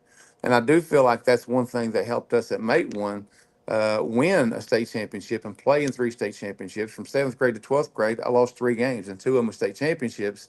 But it was because we ran the same system all the way through. So when I got to high school, I wasn't trying to figure out everything different. It was I already knew what I knew what to do. I knew all I had to do is just get better at doing it. Okay, instead of just going and blocking somebody, learning how to get faster at everything I did, and that's what makes the system really, really efficient. Is when you have to stop thinking, when you don't have to think about it anymore, you can just go out and play faster. And again, that's something that going through football in middle school and high school, that I feel like it helped us a whole lot. Went to college, played 1 year at Glenville State, and then it was really right at the beginning of my freshman year in college. I didn't realize at the time my thyroid had started messing up. And over the next 2 years, I went from like 280 down to 200 pounds. I lost a bunch of weight, got sick, ended up having to, quit playing football altogether. But it's just, I always love helping kids. I love coaching football. It's, I don't know. It's just one of those things again that I truly love. And it's really not even football. I love coaching anything. I say this, but we're in here playing pickup ball in the gym. And if there's a kid that plays basketball or somebody, whether it's a boy, girl, whatever, while we're playing 1-on-1 or 7-on-7 or 3-on-3 or whatever it is, while we're playing in the gym, I'm coaching them up because I just want to see. I want to see kids excel. I want to see them do good. I want them to, to get the best out of everything that they do. And sometimes they don't see that in themselves. And sometimes they get discouraged and don't feel like they can meet those expectations, but just trying to break it down and make it simple for them and show them that they can. And then sometimes just a light bulb goes off, and when it does, then they can just take off with it. But I mean, that's me. More than anything, I want to throw this out there. I love Jesus with all my heart. I mean, everything that I do, I try to do it in a way that's going to bring glory to His name. And there's if I had to give up everything else and go with Jesus, I would be the happiest man alive, because there's nothing else like serving Jesus for me. Amen. Well, Coach Gideon Jarvis says that to go to them 2 points, he said he would venture to say the majority of your sins come on a pickup court. He said, and Noah Lucas said he don't know what a foul is. They don't know what that 90s basketball is. I'll sit there and we'll go over, be playing, and they're like, that was a foul. It's like, no, it's not a foul, and then he just go to all the pieces from there. Or like, you touched it last. No, I didn't touch it. He's like, you're lying. I'm not lying. I don't lie. I didn't touch it. Well, Coach, I tell you, man, we loved having you on, man. I always love talking to you. You're one of the good guys in the business, and I want to wish you the best of luck tonight. And hopefully you can go get it done for your Naugatuck community and be throwing a party tomorrow. But either way, we look forward to seeing you tonight, and good luck. All right, appreciate you guys having me on. All right, thanks, Coach. Thank you, guys. We're going to take a quick commercial break, and then we'll be right back here on the Startup Morning Show, and we may have another special guest coming up, so come right back and join us here on the Startup Morning Show. Agents wear a lot of hats. They're coaches, volunteers, church members, neighbors, someone who's there when you need them, especially when you need them most. That may be a lot of hats, but they're all the perfect fit. Kentucky Farm Bureau, big on commitment. Walters Kia. By now, you know Kia is a great vehicle, and you know they come with a 10-year, 100,000-mile warranty. So why should you buy from Bruce Walters Kia? At Bruce Walters Kia, we're going to change your oil for free for life. And what you do with that money you save is up to you. Come check out the 2022 Kia Carnival and the 2021 Kia Sorento. Only at Bruce Walters Kia in Pikeville. Or shop us online at brucewalterskia.com.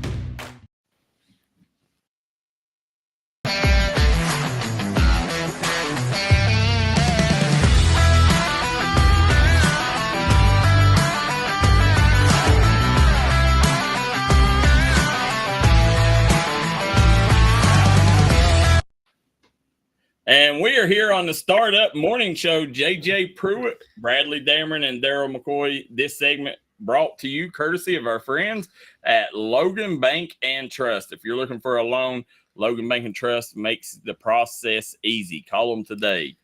Guys, got a surprise guest on here, so I want to bring him on, guys, as game day coming on. We got Coach David Jones in the house. Coach. Good morning, Coach. Man. Good morning, fellas. Yeah. Good morning. We hated to bother you too much because we know it's a big day, Coach. We had Coach Haiti Ford on there, and definitely wanted to prop the game up a little bit.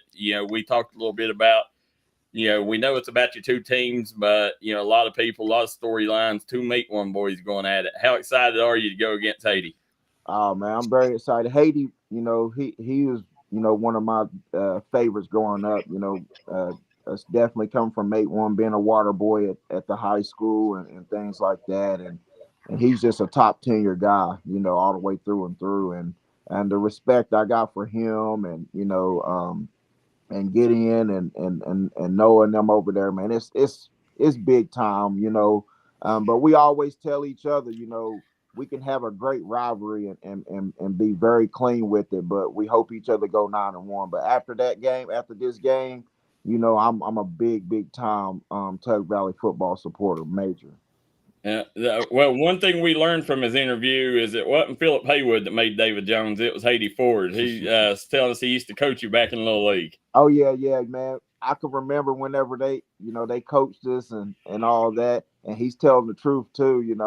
They would have pizza and stuff, and I was like, man, I want a slice of pizza. They tell me go score a touchdown, and I go score a touchdown.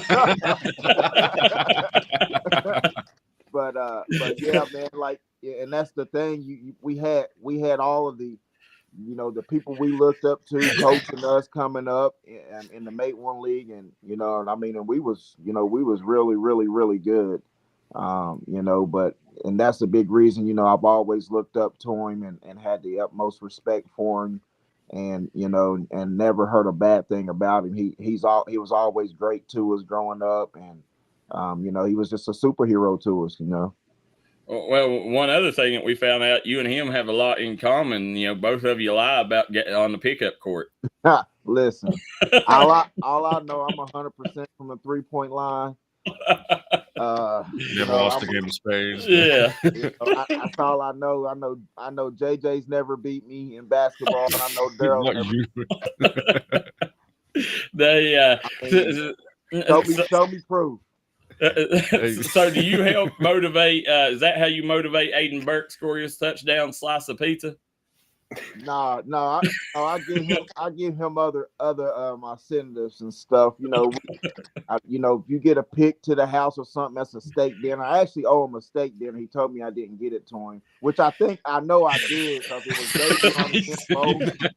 But I owe him an extra steak dinner, and I told him he'd have a great game today. I'll get him 4 of them. Well, Coach, going into this game, obviously, this is week 1. A lot of storylines coming in. We talked about it, earlier in the show. We talked about the Mate One connection with you and Haiti. Haiti used to coach up there. Then you got the fact Jackson Nenny Mills coming over from Tug Valley. This is a game that, I think everybody, not only in Mingo County, but I think surrounding counties are interested. You think you got a chance to drop that and take down that attendance record tonight? Oh yeah, absolutely. This is a big draw game, and last was huge, and this year is going to be huge again. Anytime you get crosstown rivals, the only 2 high schools in your county, being able to compete, is a big thing. And not only that, this is one of Tug's best football teams that they've had. And, they really feel that they can beat us tonight and stuff too. So, with their confidence coming in and all that, and all the kids that they got back and stuff, it's going to be a dogfight. Everybody think it's going to be a lopsided this or that, but our boys know already. We're not the team we was last year. They still got all their guys back, and they're coming to win. So, like I told her, we got to be ready to go. I know it's going to be a dogfight. I do know that. Well, now you've been on both sides of that coin. Now, last year y'all come in, y'all was the heavy favorite last year. Absolutely. Now y'all's kind of the underdog tonight. At home. So being able to coach against it. Which one would you rather come in, the top dog or the underdog? Man, it really don't matter, because us as coaches, we can't play, so it's up to the guys. The only thing we can do as coaches is get them prepared, and we think we got a great game plan, and we got them prepared to come into the game. They got to do it. That's what we tell them. We told them. I know Coach Moore told them. we've done all we could do. Now it's time for you guys to go see, do what you do. We can't tackle for you. We can't make the plays for you. You got to do it. So it really don't matter to me. I know a lot of people like being an underdog, but at the same time, it's a football game. I'm very, very, very, very competitive. So, anytime I'm, coaching or whatever, I want to win. So, Yeah. but the key thing is doing it with class. Well, Jimmy Johnson says David knows once the coin is tossed tonight. Said all that lovey-dovey stuff is out the window. Said and straight competing. Said afterwards y'all can continue the friendship, but during that time, said it's war. 1,000%, 1,000%, and and I know even though we are competitive and all that, we're going to respect each other because that's just type of two men that we are. And that's the type of stuff that we demand from our staff and our players. We're going to respect each other through this whole thing, but we are going to compete. We from Mate One. That's what we do. So, yeah. The Gideon Jarvis says 19-1. Coach said ready to get this one in the books. Yes, sir, man. Hey, I don't think me and him ain't talked none this week, and that's normally how it goes. We'll talk all the way up until this week, and then we just shut off from each other. But he's a heck of an OC also, man, and I got nothing but respect for him. And it's gonna be a dog fight, man. Everybody tune in because it's gonna be a great one. Well, that's what I want to ask you. Going into this game, obviously you've got a chance to prepare for them. That's been all. I know how you are. You're week one is the only thing on your mind. All off season, and whenever you take and look at what Tug brings to the table, what's the biggest when you're telling your team, we've got to do this to win this ball game tonight. What's the biggest thing that you've got to stop at Tug? You pick your poison. They can throw the ball, they can run the ball. Their defense, they pursue to the football, and a lot of things that I've noticed this year too. Up front they got a lot better. So you got to pick your poison on what you want to stop, or and who you want to stop, and I know everybody talk about Bryson Eli, and stuff, and he's a big dog for sure, but they got some more big dogs on that roster that we've been seeing and looking at. So we got our hands full tonight. Like I said, they're a year older, and a lot more not a lot more wiser. They played, this is their second year, third year playing together and stuff. So, that's a scary recipes to have coming in. That's what we came in with last year. So, but at the end of the day, like I said, we got our hands full tonight. It's not just going to be one guy. It's going to be several of them. Well, and when you've looked at your team this summer, 7-on-7, preseason, and not to say, I know you don't feel like there's any weak spots, but, if there's any question marks, like any unit, what unit has to step up the biggest for you tonight, for you to guys secure this victory? Most definitely our line. We just gotta. It starts up front. If you can make the blocks, if you can keep the pressure off the QBs and stuff like that, the rest is history. And on top of it, our LB's got to play big tonight too. You got several guys that can run the rock over there at Tug, and they're gonna have to be on their A game tonight. Go ahead, JJ. JJ's been sitting here poking at me, wanting to ask you a question. So go ahead, JJ. Come on now, Coach. Man, I'm really surprised to see you on here, man. I'm really excited. I'm really excited for tonight. Like I was telling the audience, I haven't been to a Mingo Central game since the very first game. So for me to get a chance to possibly see the record get broken for the first game, this will be really exciting for me. My question to you would be, have you made any last-minute adjustments going into this week? I know this is the final week leading up to the opening game. Has there been any last-minute adjustments you found yourself making? No, I think us two programs, we know each other very well. Like I said, we beside each other, and we know what we're going to get coming into the game, and we just been preparing, getting things ready to go and tightening up on a couple things and all that good stuff. So, but no, if you're making changes and switches now, you're doing something wrong. I mean, that makes perfect sense whenever you put it that way. My last question for now would be, so we obviously know the big story, Jackson transferring from Tug Valley to Mingo Central. How motivated are his teammates to make sure that he can get this win tonight? Like, are they, I know that they got to be wanting to do it for him. I mean, I know that they want to do it, but to be 100% honest with you guys and with everybody else, it's nothing like that. We don't really talk about that at all. He's over here now, and we're blessed to have him over here, and they don't even talk about it. It's Tug Valley Mingo Central, so that ain't even across their mind. If you ain't ready to play for this game, you just might as well don't even come to the locker room today. So go ahead, Bradley. First thing, David, I was going to ask more of a game operations question. With the heat today and the turf field up there, I guess you all keep monitoring that, because I suspect this weekend there may be more than one game pushed back, the kickoff pushed back due to heat. Yeah, well, yeah, our administration is over all that. Listen, that's above my pay grade. I just come to coach, and as of now, it is going to be a 7:00 kickoff, and also, it was the same temperature it's going to be today, and by 7:00 yesterday when we was practicing and stuff, it's about 6 or so. It was only 85 up on the mountain. When you go from the bottom up to the top, it's not really that hot. The temperature actually drops. So, and on the turf field, but we got some good people that monitor. Our trainer monitors it, and our AD and our principal, whenever they see the readings or whatever, they make a decision if we need to do anything. But I don't think it's going to be an issue at all. And I think you guys have a lot of speed, on your team.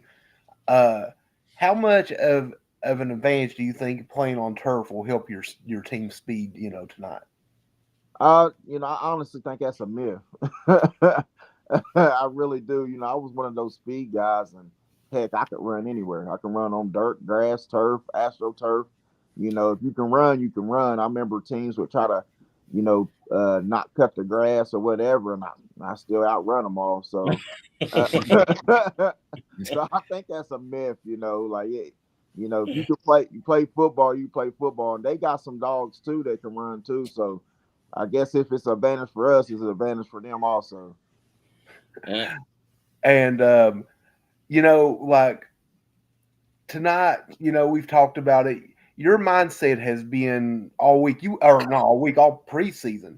You won't even talk about any other team but Tug Valley. Your whole mindset has been like what team's in front of you. Just tell us a little bit how long you've been focused on Tug. Has it been since the end of the playoffs last year, or when did that come into focus?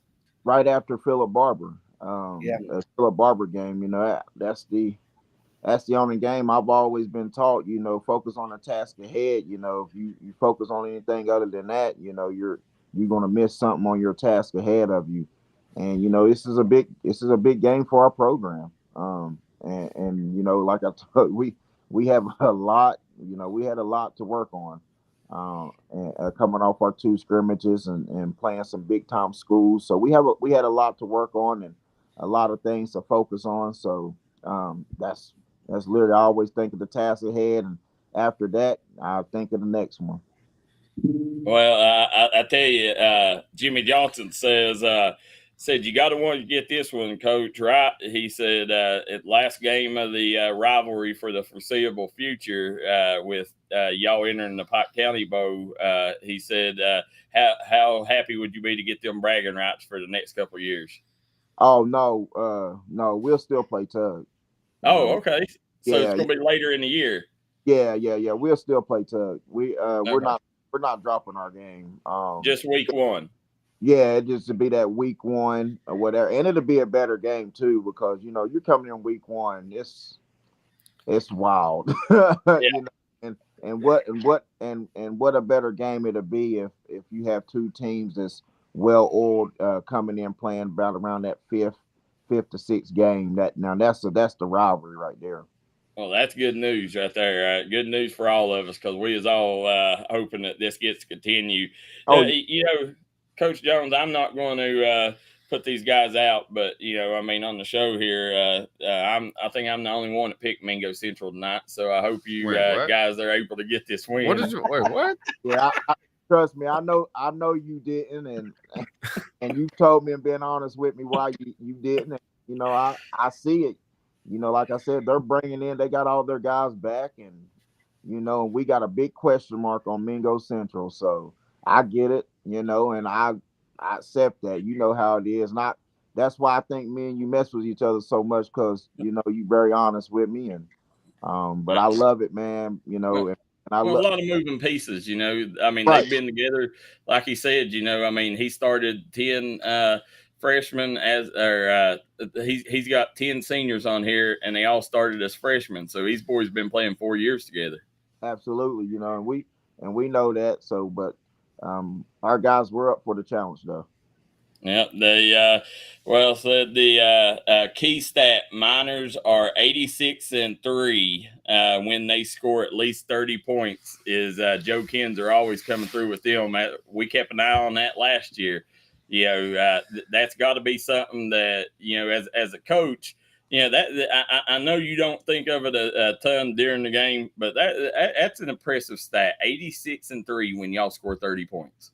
Yeah, that's big time, and I know Coach Salmons is like that too. But you know, like I said, it's gonna be a dogfight, you know. But we're ready. We're up for the challenge. Our guys is ready to go. Our staff is ready to go, and I'm anxious to get ready for this game and stuff. It's, you know, I'm ready to go. Well, a little bit before the game here, David. You know, we talked a little bit earlier. Trailhead Bar and Grill. You know, they're going to be doing a tailgate up there. Do you know? Can you tell us what time that starts, and you know how people can come up and take part in that? It's at the restaurant. Oh, okay. Yeah, it's at the restaurant. I think they'll be showing the game also there too. But they have some specials going on, and you know, big shout out to Jamie and Leroy. They always speak of not only just Mingo, but you know, all of the area sports around here. There's some great people. And y'all are tailgating starting at 5 up there, right? Yeah, they are. I don't have no, I don't. Everybody be asking me. I'm like, I don't know, man. My focus is. He's got a ball game to worry about. Well, I tell you what, I hope all the fans that come up there, you know, I hope they get up there bright and early at 5, take part in the tailgate, make this a rowdy atmosphere for these kids. And, you know, I hope that, you know, I know that both teams, you know, are having shirts made for this game. I hope people grab them a shirt, and I hope this game is everything it's built up to be, because this is the first game of the year here in West Virginia, and you guys getting to play this on Thursday night. You know, I mean, I don't think that, you know, you could have made any smarter decision moving it to Thursday, because, you know, this is prime time tonight. Absolutely, and you can get both sides of the river coming to the game, and you know, and you don't want to compete with the Pike County boat, because you know that brand right there is just something within itself, and that too. With that being said, you know, we're giving our kids an opportunity to play in a great atmosphere. Us and Tug. Yeah, and I'm sure, you know, a lot of them kids on your team want to go over and watch Pike County Bow tomorrow, so you also, you know, get to help Pike County Bow out as well. Absolutely. But Coach Jones, I have no doubt, man, that you guys are going to be ready. I know you're going to have your guys prepared, man. I am stoked. You know, we'll be up there here in, you know, 4 or 5 hours, you know, getting ready for the game. And, you know, we hope everybody out there comes and floods Minor Mountain tonight and, you know, makes this a very special night. And if you can't make it, you can watch it right here on D&D. But, you know, you guys, we hope you guys come up there and join us, as it's going to be a party, right? Absolutely. There we go. Coach Jones, I want to thank you for taking time out on this day to join us. We know it's game day, and, you got to stay focused, but, good luck. Hopefully you guys can get it done and, come out victorious and start the season 1-0. But, we'll talk to you after the game up there tonight. All right, fellas, I appreciate it too, and we already know, Darryl, you think we're not going to win tonight, so it is. I was the only one that picked it. These two guys was straight tugging. I was like, guys, I promise you, David. Listen, he's got players all around. It's Coach Jones. He's not going to lose this game, and both of them, man, they was like, Tug's got this. So I can't go video. Hey, I've got to make sure my neighbors don't come pounding down my door, man. That's what I've got to do. I got some self-preservation going on over here. Yeah. I tell you, Coach, definitely excited for tonight for you, man. I know how much this game means to you. I know how much football season means, and good luck, and I hope you get the win. All right, fellas, appreciate it, guys. All right, thanks, Coach. Guys, we're going to sit here. We got one more segment. We'll take a quick break, come right back, and we'll cap off. Make sure you stay right here because we got a lot of good stuff coming up. Come right back and join us here on the Startup Morning Show.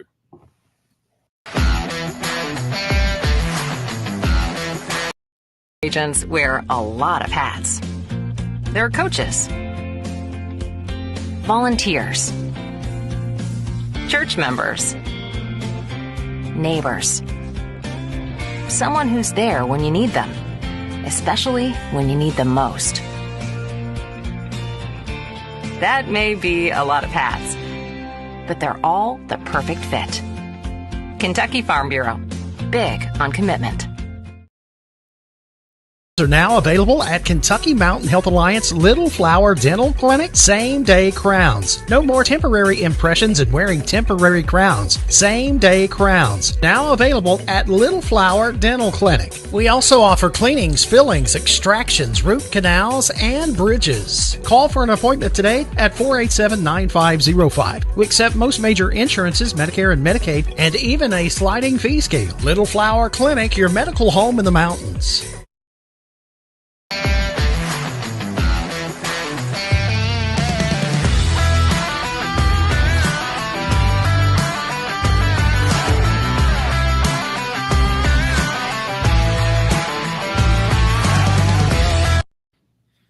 We're back here on the Startup Morning Show. JJ Pruitt, Darryl McCoy, and Bradley Damron. As guys, great interviews with both coaches tonight. If today didn't get you pumped up for this game, I don't know what will.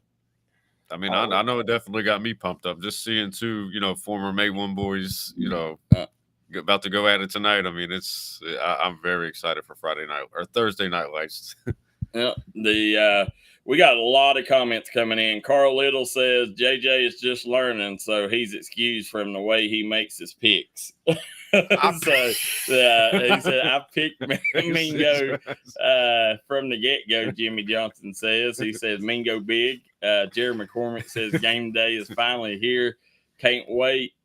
Said he wants to know what time kickoff is. It's a 7 p.m. kickoff, right, Bradley?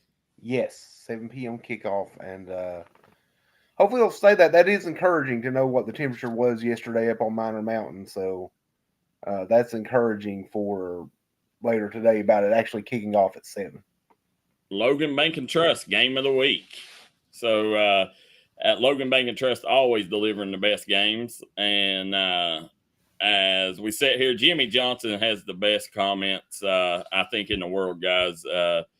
As you've seen Jimmy stay at it the entire show. He said, JJ exuding with confidence today, really trying to take advantage of his time being back on the big stage under the bright lights at the main campus of D&D Sports Network. Said he's even broke out his lucky Aeropostale jacket he picked up for a steal $2 at the Mud Creek Bridge at Harold. Said one lucky day to another. Said two older women's yard sale other side of the tracks. I paid $13 for it. $13. Bradley, you missed the story yesterday when JJ got hawk-tooied by an old lady. The I heard a little bit about the Hawk 2. Like I said, if I was 35 years older. Oh man. Said Bradley is really bringing it today with his knowledge of the game and asking those veteran questions, said, and bringing us the answers all of us want or have been clamoring for. The veteran broadcasters who's working under the Veterans League minimum contract has really been active today with his political head. Said nod. My head nod, yeah. Well, I do. I'm listening. It's part of active listening there, Jimmy Johnson. You listen, you nod, because I do agree a lot with what my people are saying. Whenever we have someone interviewing, that's part of it. Is active listening to them. Well, I have a hard time reading these comments, once it gets late in the show, because, for you guys that don't know, this is something, these cell phones have ruined my eyesight, and, I get about an hour and a half, 2 hours in the mornings to where I can see, and I can read, and if JJ sees it all the time, like I'll screenshot pictures and then I'll have to take and blow it up just to read it because I can't see. My eyes won't focus on the questions. So when you hear me have trouble reading comments, sometimes it's because I can't see them. But, go ahead, Bradley. No, it's the same with me. Like if I'm like working on my phone a bit or looking at my phone a lot, and then I switch to the laptop, it takes a while for my eyes to adjust. It's just that whole change it really messes with my eyes. So maybe it's because I'm getting old, Darryl. That's probably it. Well, guys, we picked that game tomorrow. I'm still debating on whether I'll be on the show or not. Phelps has asked me to come over and speak to some students. So, still trying to figure out which one I'm going to do. But, Pike County, Bo tomorrow, David mentioned it, I know we picked earlier in the week. Has your hearts changed anything? Martin County, Pike Central, who you got? I'm going Pike Central. Who you got, Bradley? I'm staying with Pike Central right now. Nah, I'm going Martin County. You think they're going to bounce back? Yeah, I think they bounce back after the loss to Hazard. Now, Belfry, GRC. Last year, GRC got the Pirates. I think Belfry gets them this year, Darryl. I think Belfry's a bit better team. I think they get them this year. I think that the coaches are going to have their units right now. I mean, motivated. Last year they don't want that to happen again. Pike County Bo is special at home. You never want to lose that game. But Belfry, they don't run from anybody. So they're going to get them losses every now and then because they play Powers. And I promise you, when you take and look, Todd Castle, he's going to have his group ready. Anthony Tackett's going to have his group ready. You're going to have Casey and Johnson right up there calling some great plays. That's what people don't realize at Belfry. They got such a good coaching staff that, that's why you sustain that success they have every year, is because they have that constant staff. Very rare do you see turnover on that Belfry coaching staff. Matt Varney does a fabulous job. I think, Belfry, Coach Cherico's coming in. He's a state champion coach himself. Won with Paintsville a couple of years ago. But, I think Pirates get redemption. So, Jimmy Johnson says cell phones, tablets, monitors, and TVs. Said we all are on one. Said we're on another. If we ain't on one, said the problem with eyes strain for all of us, Darryl. Yeah, I have the worst time in the world. Like I cannot see, and by the time it gets around nighttime, literally when I look at the phone, it's all blur. So that's what I only got so many hours in the day that I can work. And I get frustrated because, I'm like, I need to do this, but I can't because of my eyesight, so, it's definitely a struggle. I don't know. Maybe an eye doctor can help me out there. Jared McCormick, we had him on earlier. He's watching and, look forward to seeing him up at Minor Mountain tonight, guys. But, we got some feats that we definitely want to talk about in the mountains here. Bradley. Yes. Let's see. Yeah, we have Cam Roberts there. from Pikeville. You know, we talk a lot about him, but then we also have Kennedy Evans. Sometimes I draw a blank on the last names for a minute, but Kennedy Evans from Martin County. Also, they won the 15th Region All-A Golf Championship. And so congratulations to both of them. Yeah, huge there for them too. Cam Roberts, we talk about it. Listen, I've never seen the kid lose. Yeah, I don't know he knows what lose means. So he wins. It seems like it's a weekly thing. It seems like, right? Like whatever golf tournaments that week, Cam Roberts wins. And so special talent there. It's almost a foregone conclusion. And I tell you what, I would not want to be people going up against him because, it's already set in stone. He's winning when he shows up. That has to be a little bit intimidating there. But go ahead there. Trey Stafford, as Trey Stafford ties a school record for goals scored in a boys soccer game at Paintsville High School with 6 goals versus Morgan County. Huge feat for that young man. Jesus, that is really impressive. The double hat trick. I mean, that's a lot. 6 in a game. Big shout out to him for doing that. I know that's a hard feat to do there.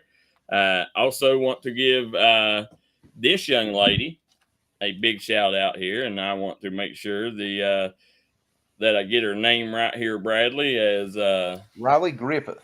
Yeah, Riley Griffith from Hazard. And she won the 14th Region All-A Girls Golf Championship. Yep, big shout out to that young lady. And I think there's Riley again. And big shout out want to give a big shout out to this young man from Leslie County. And I'll bring up right here. This is, guys, Chance Collins. He won his first cross-country meet of the year and broke his own school record with a time of 17:30. This is fantastic showing and a great way to begin the season for Chance. So this kid, we've wrote about him many times here on D&D, and he's continuing to do big things. Big shout-out to him, Bradley. Yeah, Chance Collins. And you're right, he comes our way pretty frequently, always breaking a record and placing well, and just an exceptional athlete there at Leslie County. Connor Dawes picks up a big offer from Oklahoma Wesleyan. Martin County tennis player Connor Dawes. Connor, also his younger brother, Bryson Dawes, is a big-time tennis player as well. Martin County is one of them schools that's clicking on everything right now. Martin County, it don't matter whether it's golf, soccer, football, basketball. They're getting better at baseball and soccer, wrestling. They're an elite program. I mean, Martin County is starting to, give them a couple of years. If they keep growing like they are, Bradley, they may join themselves in the ranks of the Belfries, Pikeville's, Johnson Centrals of the world when it comes to just all-around greatness. Yeah, they seem to be, like you say, clicking on all cylinders. We frequently see kids from Martin County getting offers and stuff in all sports, pretty much. We see every sport all the time. Yeah, I mean, big shout out there, to them. Guys, we had a lot more topics to talk about, and we'll save them for tomorrow. But, just want to thank everybody for tuning in today. Great show. As I know my head's been elsewhere as I've been trying to deal with game day stuff. Go ahead, Bradley. I did want to, real quickly, just want to mention tonight, we also have another big game in West Virginia. Logan and Mann played tonight. Yes. And you have a preview up on the website, right? We do have a preview up. Should be a fantastic game. I just want to see who we had in that one real quick for that, just so see if we've changed any. I'm sticking with Mann. I'm with Mann as well. I'm sticking with Mann also, but I think it'll be a great game. I thought Bradley said Logan the other day. No, I went with Mann. I stayed with Mann. Check the tape, man. I'm just saying. Check the tape. Check the tape. I'm just saying because listen, I really do think Trey Ward's as dynamic of a playmaker as we have in the mountains, and we maybe don't talk about him as much as we should. He's a hidden gem here in the mountains. He is. He's a great player. Either way, it's football Thursday night, guys. Logan Bank and Trust Game of the Week. You can watch it right here on D&D Sports Network. We suggest you come up, join us, make it a great atmosphere on Minor Mountain. But if you can't make it, you can catch all the action right here on D&D Sports Network. Thanks to our gracious sponsors. And guys, look forward to it. And we'll see you tomorrow morning, 8 a.m. here on the Startup Morning Show. JJ Pruitt, Bradley Damron, and Darryl McCoy. Till next time.